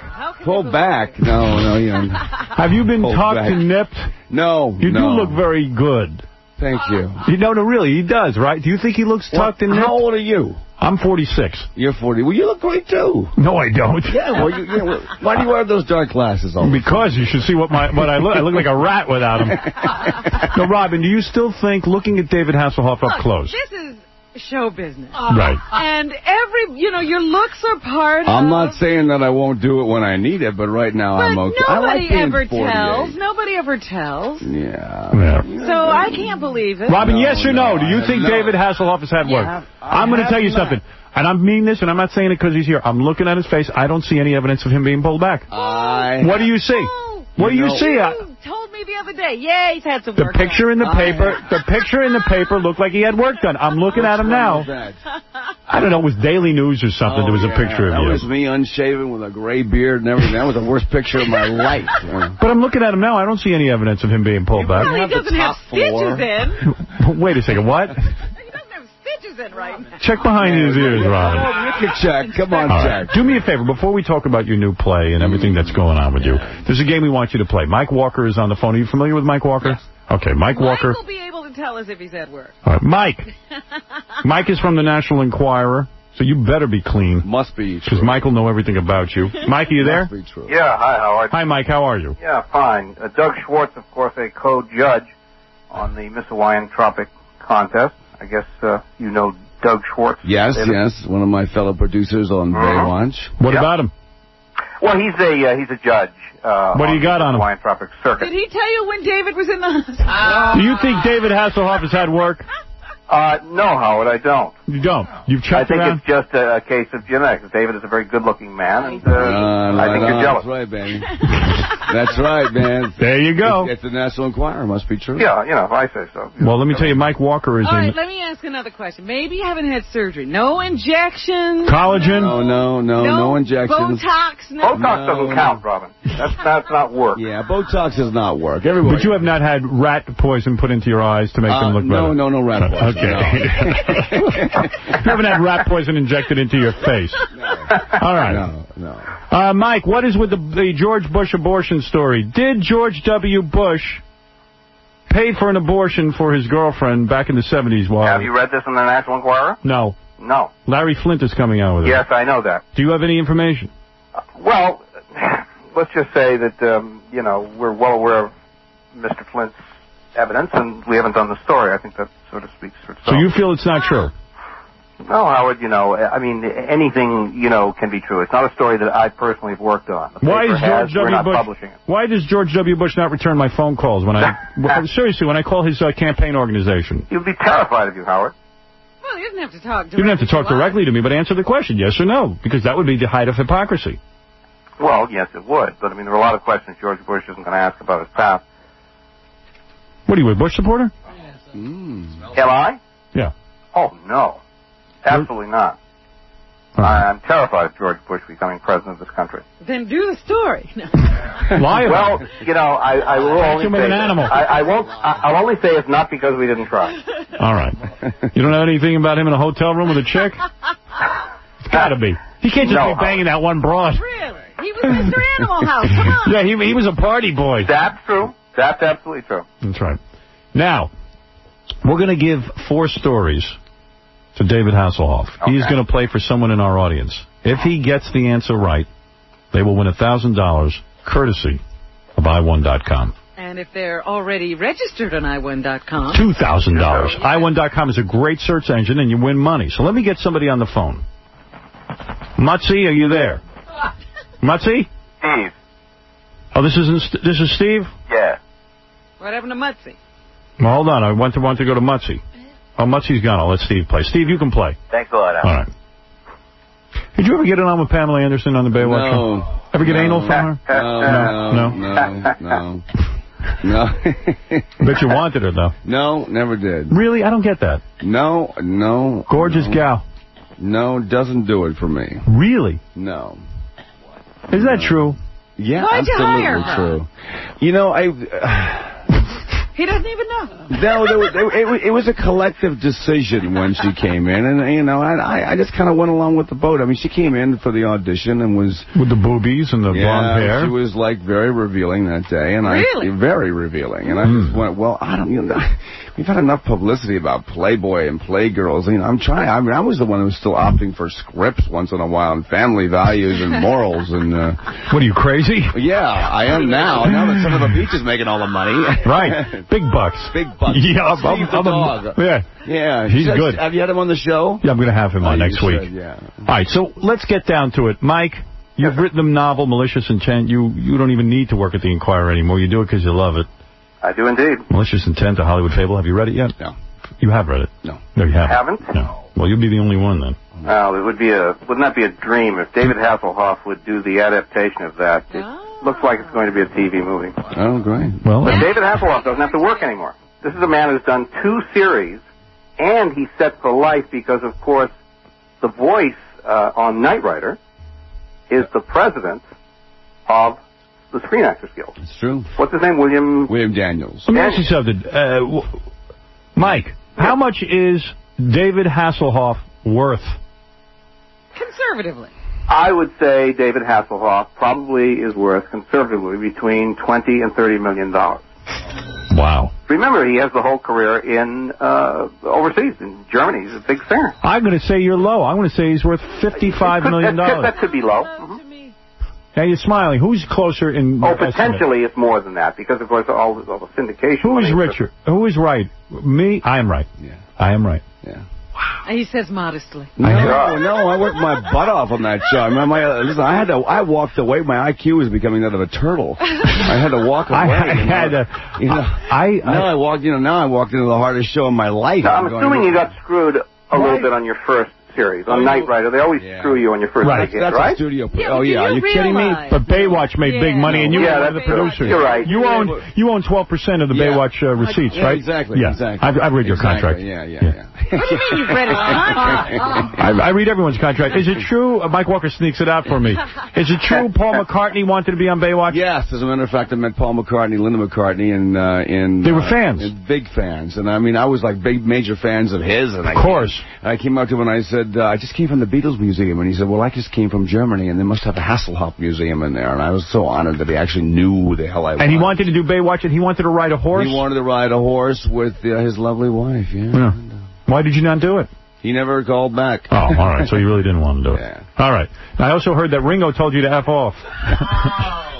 All right, so Mike is going to give us 4 stories. Steve on the phone. If David Hasselhoff picks the story that is false and he gets it right, you win the $1,000. All right. All right, from i1.com. Okay, let's go. All right, first story. Don't poo-poo this.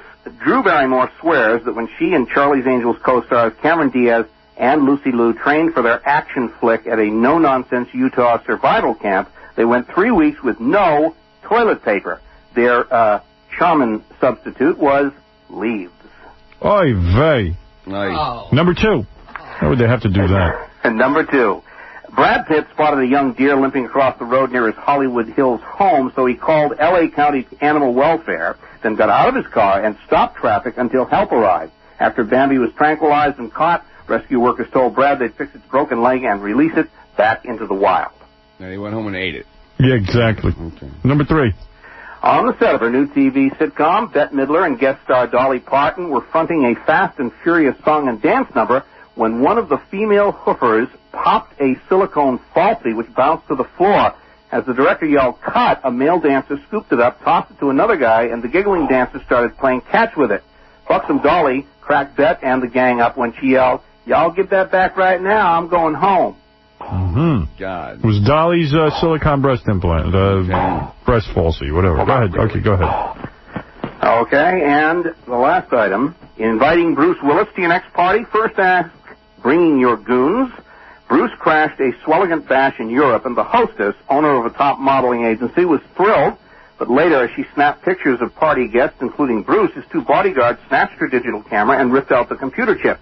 The woman burst into tears as Bruce, unaware of the brouhaha, partied.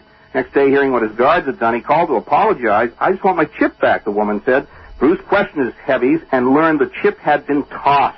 He offered to buy the lady a new camera, but she hung up on him in a fury. Okay, here's your 4 stories, David. You're playing now for $1,000. Okay, Lucy Liu and Cameron Diaz, no toilet paper, so they use leaves. For 3 weeks. Andrew. No, I don't buy that at all. Brad Pitt. Stop for a sick The deer. The deer. Yeah. Bette Midler was on with Dolly Parton, and somehow a falsie popped out of... Out of who? Out of one of the dancers. One of the dancers, and Dolly picked it up and made a joke to save her the embarrassment. Bruce Willis, I don't want any pictures taken of him. Because it's got to be the first one. That's that. The Drew Barrymore, no toilet paper? Yeah, you believe those broads would... Yeah, of course. I'm with you. Go, Dave. You agree with him on the phone there? Oh, yeah. All right, you like that idea. Yeah, I'm with David on that one. I don't believe that's true. We all agree on that? Oh, wait, what about Fred? Robin? I believe it's the Brad Pitt story. You don't think he'd save a deer? Because that's obvious. That's such a sweet story. It couldn't be true. Right. You see, you're going on the Brad Pitt story. Jackie, you're down with David Hasselhoff and me? 3 of them using leaves for 3... I don't buy that. 2 days, I might buy it. Yeah, you know that's not true. Yeah. Fred, what do you say? Unless this is a publicity stunt, like somebody floated a story out. No. All right, everybody thinks except for Robin. Going that there's no way that those 3 princesses couldn't possibly. No way. All right, go ahead, Mike. Give us the right answer now. Okay, this is the newest twist I've heard. Even if it's not true, okay. Well, I'm sorry. You're all wrong. You're wrong. Okay? Drew Barrymore, and I put particular work into this. My reaction was the same as yours, okay? Now, how they did went you to that prove it? camp. They went to that camp, and they had to abide by the rules of that camp. They wanted to. She swears, okay? Did you check the leaves for DNA? Remnants? Drew Barrymore swears. All right, so what's this false story? That is the false story. Oh, it is a false story? Yes. What? But Drew Barrymore's... I'm sorry, the false story. Oh, I beg your pardon. Yeah, what's the false story? I got confused with Fred's reasoning there. Right. The false story is Bette Midler. Bette Midler. The breast. Yes. All right, well, the breast. That's what I was going to say. Were you going to say that? No, but just because Drew Barrymore says that, it's got to be true, right? Hey, I don't buy it either. They went to that survival camp. They absolutely did. That is one of the rules. They do not have toilet paper. They must do it out in the field. Well, Mike, Mike, everyone doesn't believe you. You got us all, though. Yes? I don't believe it. Well, that doesn't count, Steve, I'm sorry. You lose. But Come on, Mike. But go to i1.com. You can win $10,000 a day, $1 million a month, and $10 million on tax day. i1.com. Thank you. That's true. And remember the point of the game. Truth is stranger than fiction. And, Mike, remember that your novel, Malicious Intent, is still out there. Yes, and it is. also We're we can still on TV every day. That's God right. willing. All right. Thank you, Mike. Okay. All right. There it is. Bye, Mike. There it is. Bye. Go wipe with a leaf. Oh. I don't believe it for a minute. What's that got to do with the movie? At least he didn't get me. Yeah, what does it have to do with the movie? You never prepared for Baywatch by wiping with leaves. No, we use the scripts. The scripts did it all. No, I'm sorry. Why bite the hand that feeds you? I'm not. I love the show. All right, number one, let's just go over a couple of facts. Number one, you're a wealthy man from Baywatch. Why continue to work? Now you've got the $55 million. Why bother? Yeah, I just wanted, since I was 8 years old, never intended to be the Knight Rider, never intended to be on The Young and the Restless, never intended to What did you intend? I wanted to go to Broadway and do a musical. Is that I came up That's why you're doing Jekyll and Hyde. Yeah, I came up here to go to school at Juilliard, and they accepted 17 people, and I was number 18. I didn't get in, so I went to California Institute of the Arts, which was more like a very bizarre school. So I got out of that school and ended up on The Young and the Restless, left The Young and the Restless to come to Broadway. Got Knight Rider, left Knight Rider was over, ended up over in Germany with the recording career. Came back. Everything was an accident? You know what? Hey, you're making it seem like... It took me 30 years to get back here. You are angry because you I'm feel... not angry. No, hold it a second. I'll tell you what you are. Oh, no. You are quoted as saying... here we go. You said, God damn it, I should be in the perfect storm. No. Why am I not doing movies like that? I don't get credit for the work I've done. Look at the movies I had. I had to talk to a car. How do you make Baywatch work? Making Baywatch work is immensely harder than having an effing ER script where a girl is dying in your arms of AIDS. Now, go ahead. You feel that you are You're underrated. Boy, I am so glad you brought this up because that writer is an absolute jerk. I took that guy to my house and treated him with such respect, and he said to me, aren't you jealous of Brad Pitt's career and George Clooney that you don't get scripts like that? And I said...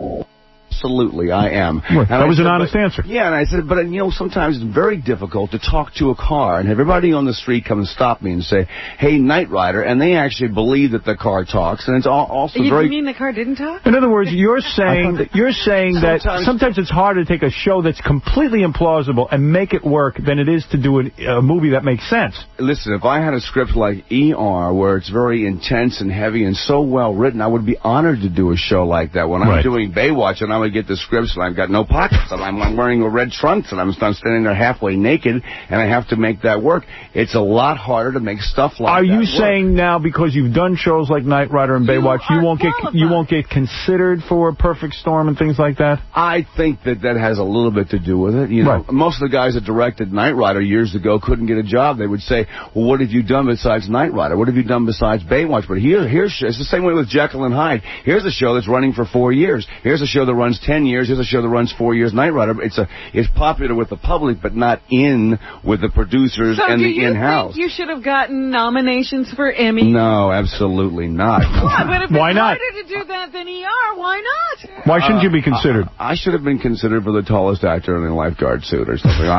What you're saying is you would like a meaty role. You would like one role, one time. That's why I'm here doing Jekyll and Hyde. I'm doing Jekyll and Hyde because I took the challenge to say I can do this. I want to do this. You want to prove something. Yes. Forget about the money. You have enough money. You could produce your What own am I going to do? Stand over in Hawaii and just go, No. You could produce your own project. You know what? My heart is in theater. He's not a producer. He's saying, listen, I want a... No, Drew Barrymore couldn't get a job. She started creating her own project. She's out in the fields now with leaves. I mean, Who wants to wipe with leaves? He doesn't want to do the hard work. I just came here because I wanted to do... Describe something to me. Was that the interview that you did with Men's Journal? Yeah. Okay, now, during the interview, you were supposedly, according to the writer, you ripped... I knew you were going to bring You ripped a very loud fart. And here's what I want to know. What is wrong with that writer? The interviewer described your fart as rich and coffee-scented, and you just smiled and you didn't apologize or excuse yourself after you farted. He thinks that was wrong, that you just farted in his face.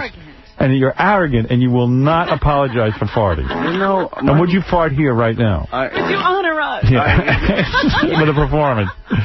You know, I couldn't believe that when I read that. And as a matter of fact, I told my mom, go out and pick up men's journals. Did you fart? No, I did not. You did not? Well, if I did, Were you sitting on a leather couch? Was that the problem? And maybe the noise? Yeah, I have no idea, you know. It might have been him. Isn't it weird, though, for the guy to sit there and describe the beautiful smell of your farts? You know, what's really weird is the guy comes over and he says, can we come to your house? Can I come into your house? Can I meet your wife? Can I meet your family? Can I go here? I had him follow me to the studio. He got lost. This guy got lost 3 times on the road. I stop on Sepulveda and La Cienega trying to help this guy, give him the best interview of my life, and he comes around and talks about my farting. Right, and you say you didn't even fart. Did you get fact-checked on this? Yeah. What? Did you get fact-checked? Did they call you and say, did you actually... Fart? No, I asked, no. Will you fart on stage in Jekyll and Hyde? Have you ever? Yeah, I have. The truth, did you ever light a fart during an interview? No. No, all right. Let's talk to some people and see. They have questions for you. All right, Brian, go ahead. You're on with David Hasselhoff, now the star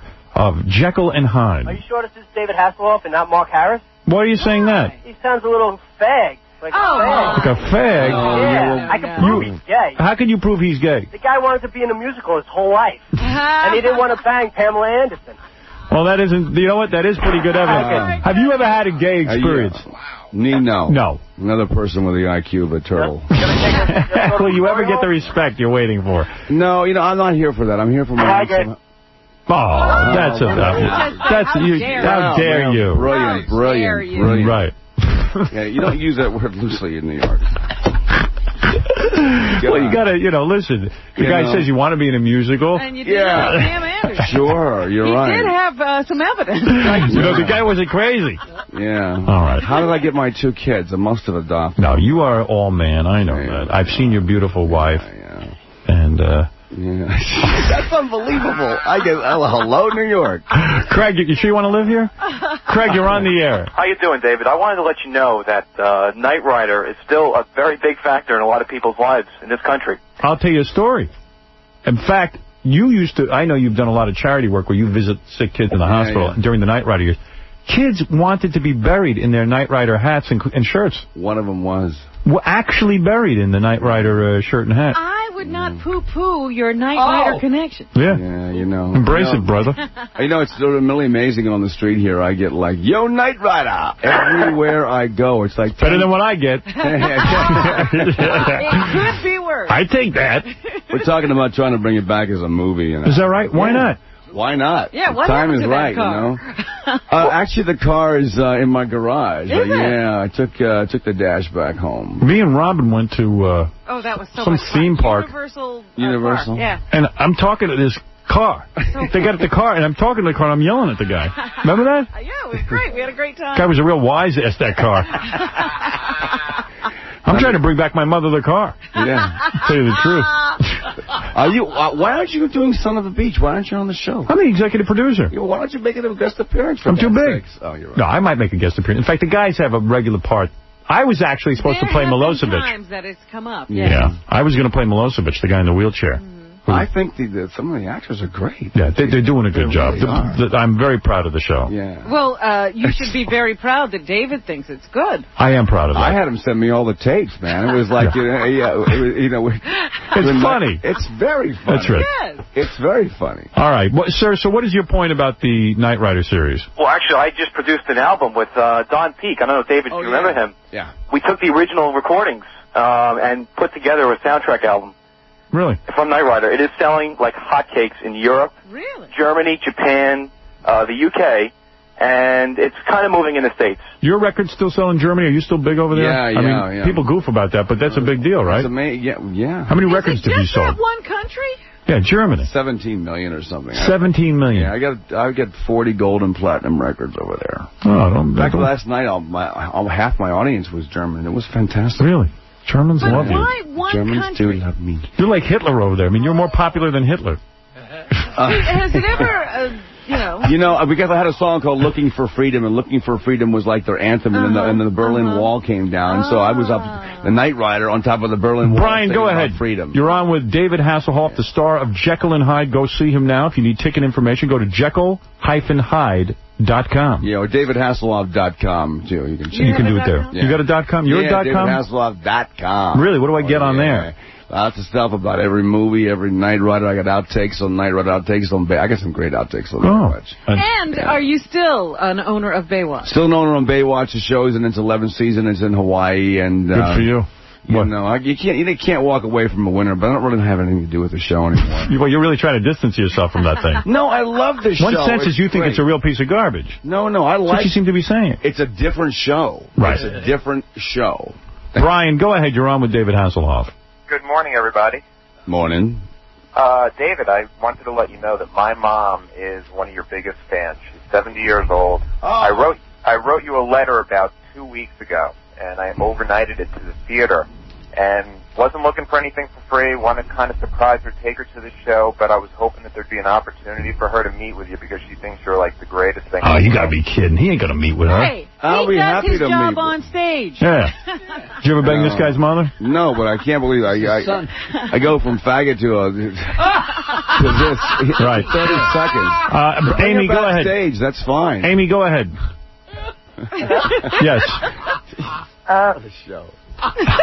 Yeah, go ahead. You're on with David Hasselhoff. Yeah, I have a old internet printout that says David Hasselhoff is the Antichrist. Really? David, are you the Antichrist? Yes, it's absolutely true. What do you mean you have a printout that says David Hasselhoff is the Antichrist? It's on the internet. It must be true. Yeah, no, it's Oh, yeah, but speaking of that, there's a building outside that says 666, for God's sake. That's right. You own that building. I don't own that building, but why is it? Because you're the devil. You look out the window. What was from the green evidence room. that David Hasselhoff is the Antichrist? There's actually, excerpts from the Bible. They mentioned David? Can you imagine that? in Rev 13:1, and I stood up upon the sand of the sea and saw a beast rise up out of the sea, having 7 heads and 10 horns. That's David. That's David Hasselhoff? Yes, the beast is David Hasselhoff. His heads are separate television incarnations. He hasn't had 7. What about that? Is there any truth to what this woman is saying? You know, isn't it amazing that Check people his actually head for that spend 666. time to Have you heard write this? stuff Have you heard this before? You have, okay. Really? Dave, go ahead. You're on the air with David Hasselhoff. Good morning, Pinocchio. How's that big beak of yours this morning? I resent that. Yeah, hello. Sorry about that. That's me. That's not you. Dave, I got a question for you, sir. Rumor has it that you banged Yasmin Bleach. Is that true? Absolutely not true. Did you bang Yasmin Bleach? No, absolutely not true. No, that was What is it about Yasmin Bleach? We were talking about this the other day. We said of all the Baywatch women, she's the one that everybody wants to hire and work with. Yeah, why her? Best actress? Really? Yeah, I think so. Really? Yeah. Dave, last question. Yeah. Did you go to the same plastic surgeon for your face as Joan Rivers? No. Oh, he didn't have any words. No. Okay. Are you friends with the first caller? Thanks, Pinocchio. Have a great day. Oh, thanks. Bye, man. Yeah. By the way, this guy's a big fat slob. He calls me Pinocchio, but... He's not big. He's a little troll. Yeah.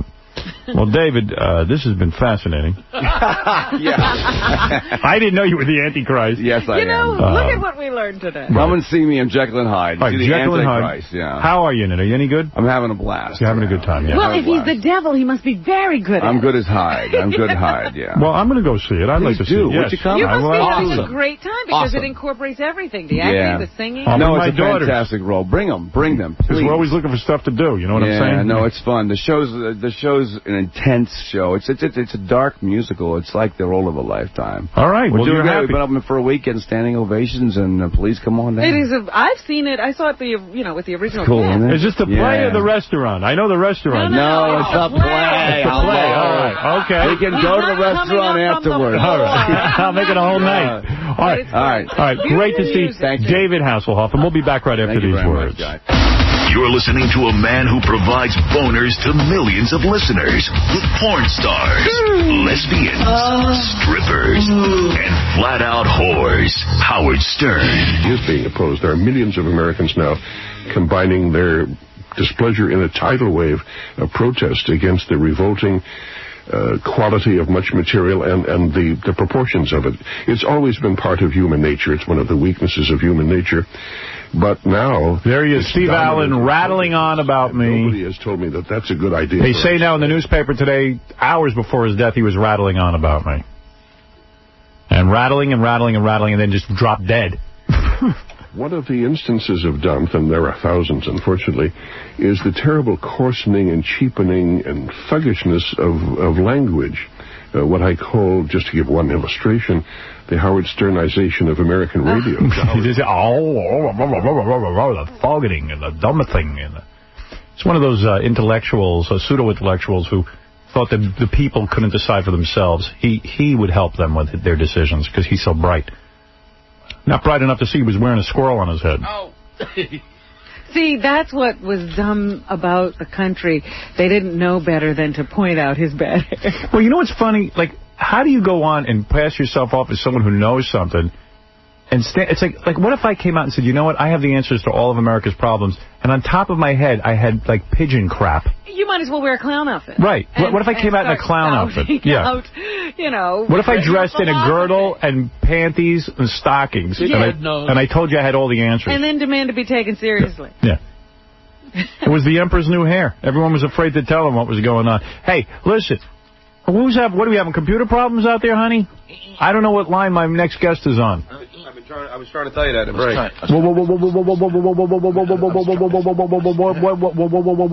What happened to the computer? I don't know. What? We had a mouse problem, so we changed mouses, and now mice. And now, they changed mice. Yeah, I guess you wouldn't say mice. You would say mouse. Right. Yeah. And it's still not working. Okay. So he's on line 16. Okay. How am I going to know who's on what line? Well, what if people have questions? I know, that's what we're trying to do. What we'll do is, in the interim, John, you'll keep working the phones and you'll hand Howard notes until we get it fixed. There you go. Solve that one. He's a thinker. Thank God somebody is. Baba Booey. At least he's thinking. Baba Booey.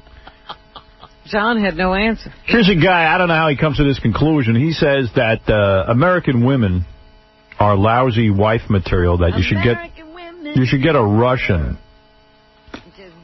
And I've heard this from a lot of different people, quite frankly. A lot of guys who go overseas. Hi. Hi. Are you Frank? Yes, I am. All right, Frank, you got to talk up. For some reason, I'm having trouble hearing you. Okay, will do. Are you in Russia? No, I'm in the next best place, Oklahoma. Okay. And Frank, I wish I had your last name, but they don't give it to me. Do you want your last name given out? Sure, it's Frank Coleman. Frank Coleman. Okay. You've written a book? Wrote a book, To Russia for Love, The American Man's Best Option. I would read the plug, but they haven't given me one for you. This is my staff. This is how my staff operates. They can't tell you who's on the phone or anything. No, the whole office is in disarray. Well, Howard, I have my lovely Russian wife sitting right next to me. She's on the telephone as well. Well, good. Let me talk to you about a couple of things first. Okay. All right. You say throughout the world American women are known for being the worst wife material possible. And your thesis... isn't that a generalization? Well, of course it's a gross generalization, and Robin, I'm sure for you it's not true. I'm the worst wife material. Well, but I mean, it's a real... Well, actually, you're right, because you say that most American women basically want to be men. They want to be a man. Isn't that what your thesis is? Yeah, that's part of the underlying tone, is that the last 30 years our women have become more like men, and our men have become more like women. What does that mean, exactly? It means that in the all-out effort to equalize the genders in you know, I'm sure a lot of it is necessary in the job market and things like that, but the all-out race to equalize the genders, that we have taken away the femininity from our women and also emasculated our men to a certain extent. Here. I tell you, I go through Manhattan. One second. I go through Manhattan, and I look at the men walking down the street, and they look very feminine. A lot of them. A lot of them. And a lot of the women are really looking for husbands, but they really want wives. Is that what you mean? Well, to a certain extent, that's what I mean. But I think our women are spoiled to excess in that they want to have and be and do it all, when that's not possible for anybody. Right, because you need a wife that's going to, like, baby you a little bit. What does a wife do? Tell me. Go ahead. Well, because I don't know. To put it succinctly, and this is part of the problem, Robin, most of the women in the United States, the younger women, don't know what a wife is supposed to do. All right, so let us know. A wife is supposed to complete and not necessarily compete. And I still am not getting any specifics. I don't know what you're talking about. Okay. The reason most people are looking toward Russia or almost any other culture for wives from America is that until you go into these other cultures, you don't realize that that the women in America don't really want to be seen as sex objects. They don't actually want to be treated as women. They want to be treated as a generic male wannabes.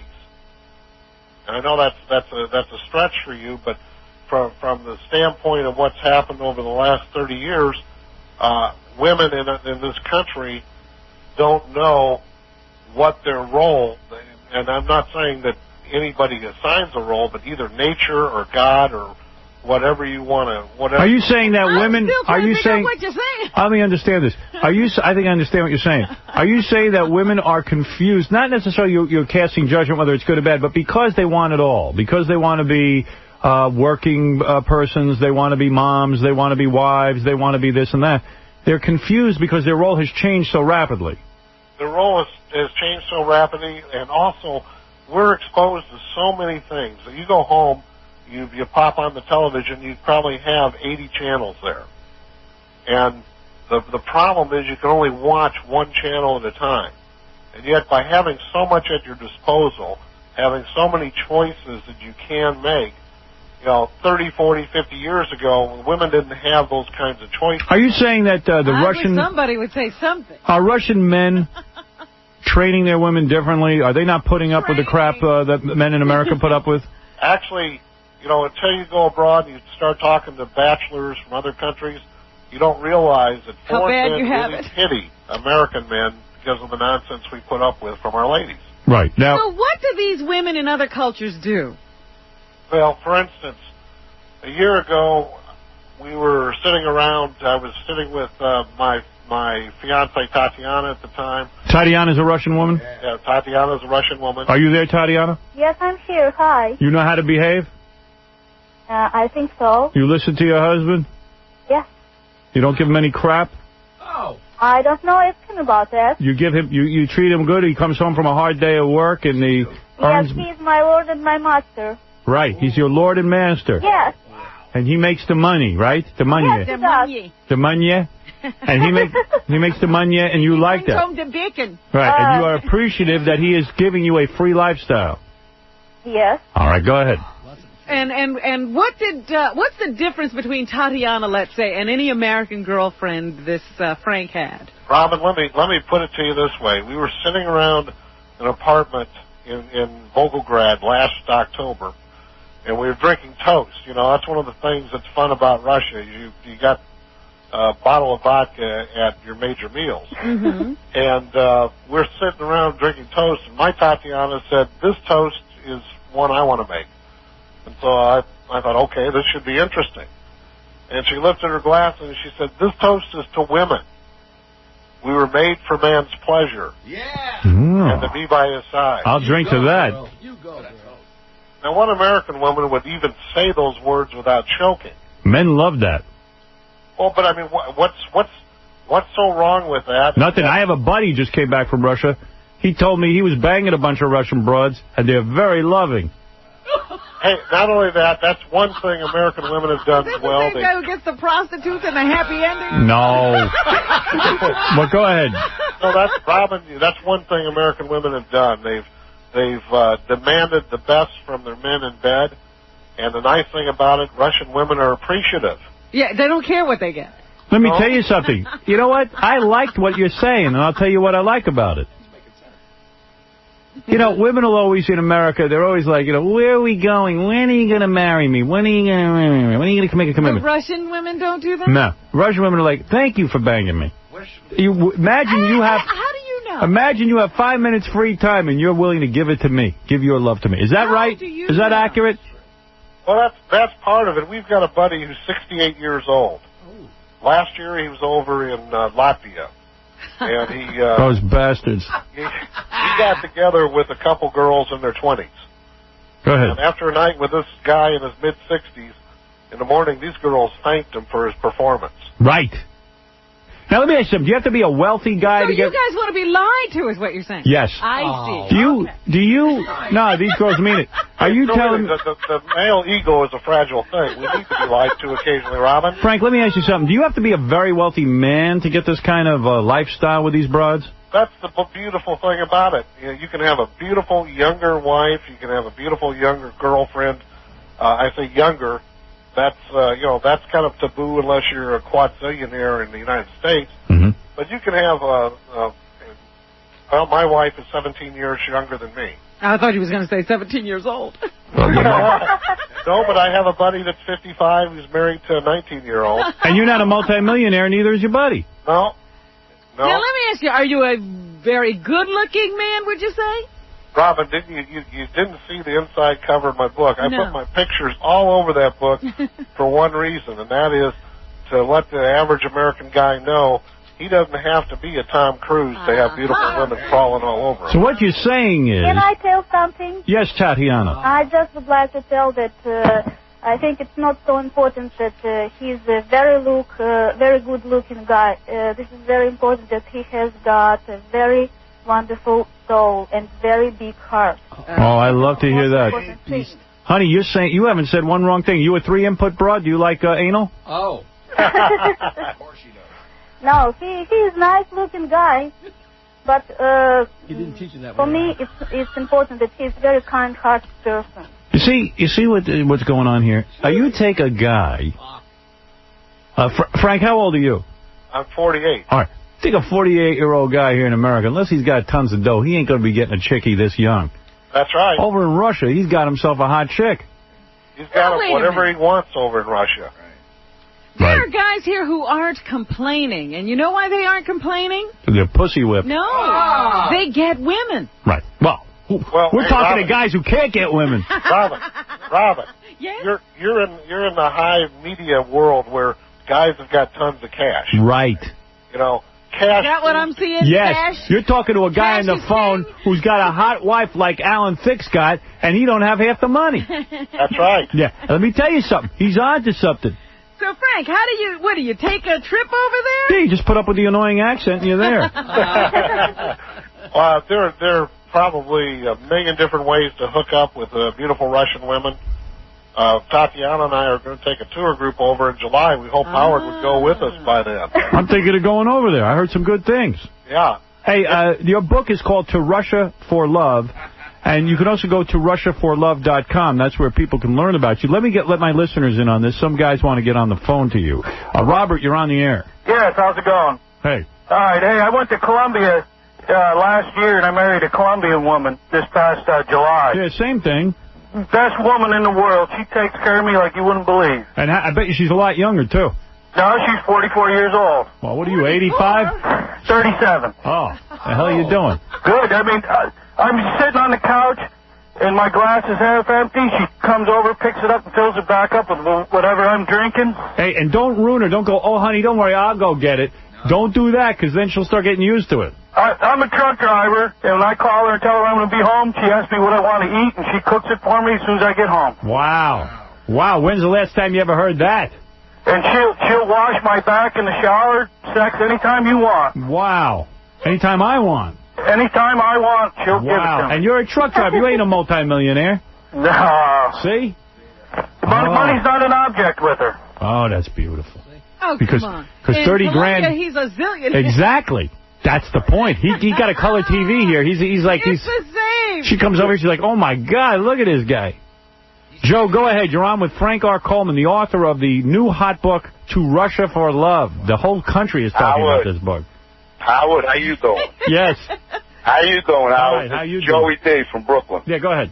I'm going to play golf now while my nurse wife is working in the hospital. She's Cuban, although. And I'm not working, but I'm going to go play some golf while she's taking care of me. The Cubans are just like the Russians. Yeah, they're really good. She's a great girl. I want to put a shout out to Myrna. Myrna working in Litch over there. There you go. Another guy attesting to the greatness of the Cuban women. All right, now, so how does Tatiana, with all these women willing to give you anything and everything and telling you how great you are, how does Tatiana bag the man? How does Tatiana bag the man? Yeah, how does she get to be the fiancé? Oh, well, Tatiana, tell him. He's a good look. She's in love with him. What? And she treats him right, and he loves her. Everybody was treating him right. Robin said, why did you choose her? Oh, why did you choose her? Robin. I'm not even sure what the question is. Robin. Well, you understand him, I understand. Yeah, I don't understand you. I get this guy. I don't. All right, listen. Why Tatiana above all the other women? I'll tell you why. I'll prove it to you why. Okay. Tatiana. Yes? I need to eat right now. Go cook me a meal. Would you do it? Why not? Why not? Did you hear that? But all the women were saying that. What I'm saying is what makes What do you want me to cook for you? You make me those friggin' pierogies. Did you try it? Tatiana, I need a back rub and I need my smelly ass rubbed. Is that okay? Okay. Okay, see? But I'm saying, why Tatiana, Frank? Well, I put a couple reverse ads into some publications in Russia, and I had over 1,200 women write to me. And, this was after my first trip over, and I started looking at them. And sure, some of them were young enough to be my daughter, and so I figured, hey, they'd be nice to try out for a night or two, but let's get real. Tatiana she wrote to me in October of 97, and I wrote her back right away. And let's face it, why Tatiana? Out of 1,200 women, I probably wrote back to 80 of them. The hot ones. Listen, let me tell you, look what's going on.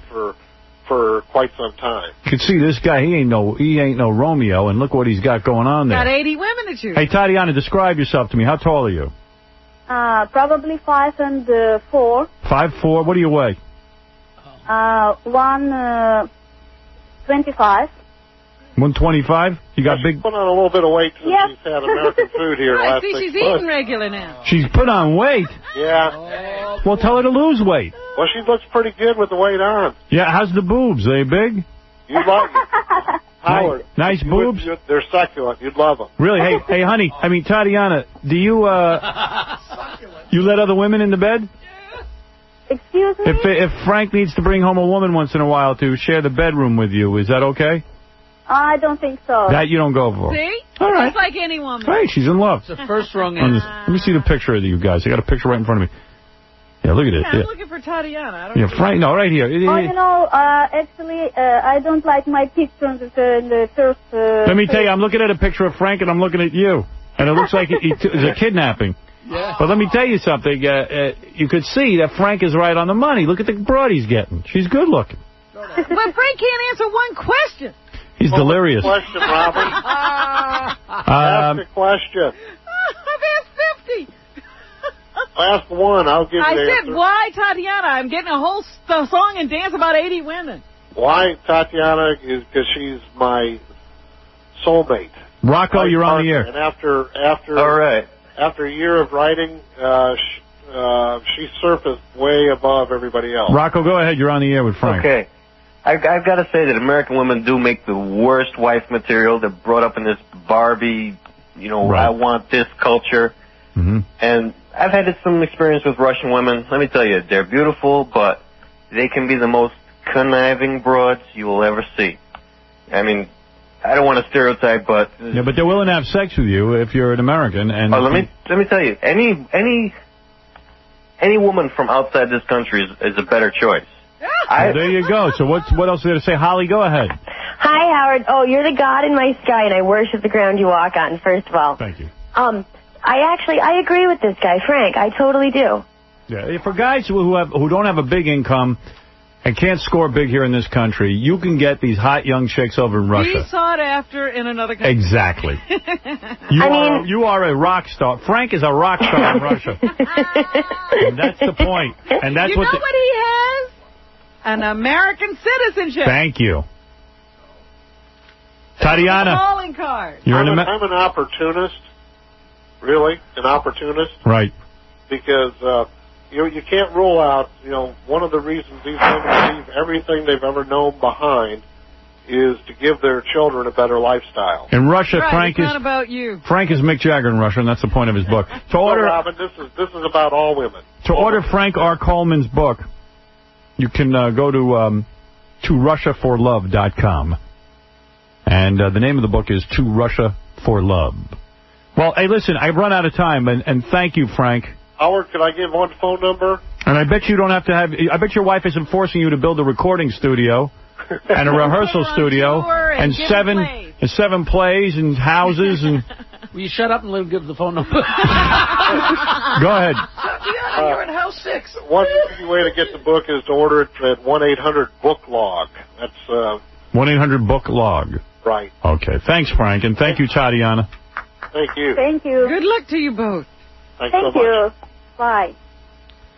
Boy, I tell you, when I hear that expression, how you say, music to my ears.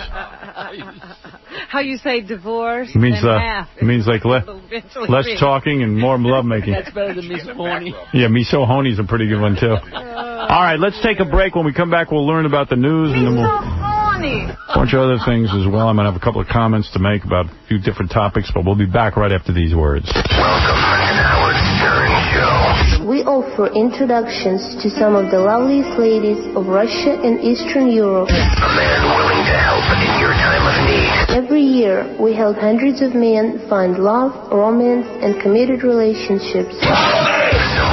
Proving that his vulgar and irreverent shtick is capturing America's attention. Stern. No one likes him at first, but they'll grow on you. The Howard Stern Show.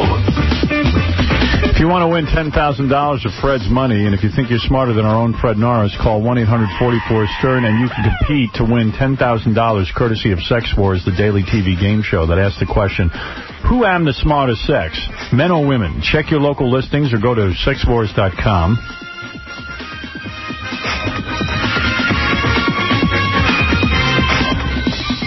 On TV tonight, Madonna, as Ganji says, Madonna is going to be on Letterman.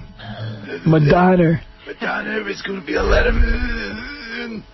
Madonna will be on Letterman, and Barbara Walters will interview that Yenta. Again. Barbara Streisand. Because God knows what she has to say is so important. Yes, Bear? Yeah. What's up? Yeah, I got to talk about that show last night on Channel 5 where those stupid women ambushed their boyfriends and tried to ask them to marry them. Yeah, hey, give me the bottom line on that show, because I forgot to watch it, too. Did you... I watched it. Were the women dogs? Well, 2 out of 4 weren't bad. Mm-hmm. But it's like these guys just, can I say, pussied out, and 2 of them actually turned around and asked the women to marry them. You saw it, Johnny? Yeah, I saw it. It was so lame. Were the women dogs? No, some of them were like, okay. Imagine a woman taking her boyfriend on TV and demanding that he marry her. That's and so how sad. were the demands made? Like this one girl got on her knees and said, I really want to marry you. Or, I love you. And one of the dudes acted like he was going to turn her down, but then as soon as he saw the look on her face, he said, oh, no, will you marry me? Yeah. That's good. That's good coercion. Yeah, basically. And then they get married on the show. But, who wants to see a wedding? All 5 of them got married? Who wants to coerce? All 5 couples got married. Who wants to coerce someone into getting married on women TV? Do that. Plenty of women. They do. That guy... So sad. Let me just say one thing. Imagine your story when you're telling your family, I got him on TV and demanded that he married me because I'm so desperate. Here's the tape. Yeah, that looks good. Why not just shoot the guy in the head? And they're all in their, wedding gowns and stuff. It's like... And are their families It's like the guy doesn't know as he's walking out that she's marrying him. It's like, All right. Wait, one more thing. That guy before was right with the Russian lady. I know this guy, Tim, I used to work with. He's a fat slob. Right. And he went to Russia, and sure enough, he got a wife, and she loves the hell out of him. Right. He gets up at 3 o'clock in the morning, cooks his breakfast, goes back to sleep. They had a baby. He doesn't even have to get up and tend to the baby. Boy, that sounds great. Thank you. John married an American. No, my wife's half Russian. Your wife's half Russian, right? She wasn't born there. No. Ronnie's everyone says they're jealous of you and your wife because you got that wife so trained. She's a really good woman. Yeah, you're not kidding. She's like a Russian. Like a She massages his ass, and it stinks. I'm starting to feel bad because she's 8 months pregnant, and she's still like, slaving over my ass and my back. Oh, you're starting to feel bad. Yeah, but you only have another month of feeling bad. So you can handle it. You can hang out that long. Feeling bad. Hang in there. He's got all blood from his hemorrhoids and stuff, and it smells. And she goes, John, I'm having trouble tonight rubbing your ass because it smells. I can't do that part. Turn your head. So then I got to put the underwear on. Put a cloth over your Put the underwear on. Put the underwear on? Well, if it smells, she'll lift it back up and put it back over the butt cheeks. Ooh. But then I ask her to do my feet extra long since she's not doing my ass. And order me some Can you imagine? Let me tell you something, bro. You got the life. She's a good woman, but and she's cute and everything. But what are you? I do a feet occasionally, Hey, why bother though? Once you start doing that, then she's gonna start expecting it. She's a good woman. Well, you got a great deal. If we're watching sports, I'll say I'll do your feet so we can watch the game. And then you got a great deal. The only thing wrong with her is that she doesn't let you bring other women into the bed. You got to work on that. Even the Russian women don't. Yeah, I got to try that. You got to try that. Yeah, the Russian woman said no. Yeah, that was the bad part of the Russian woman. Yeah. See, the reason why John's wife is so awesome is because, like, I understand what Gary has come up to me in private and said, "Do you believe John's wife?" But here's the deal. I understand why what she saw in him when she married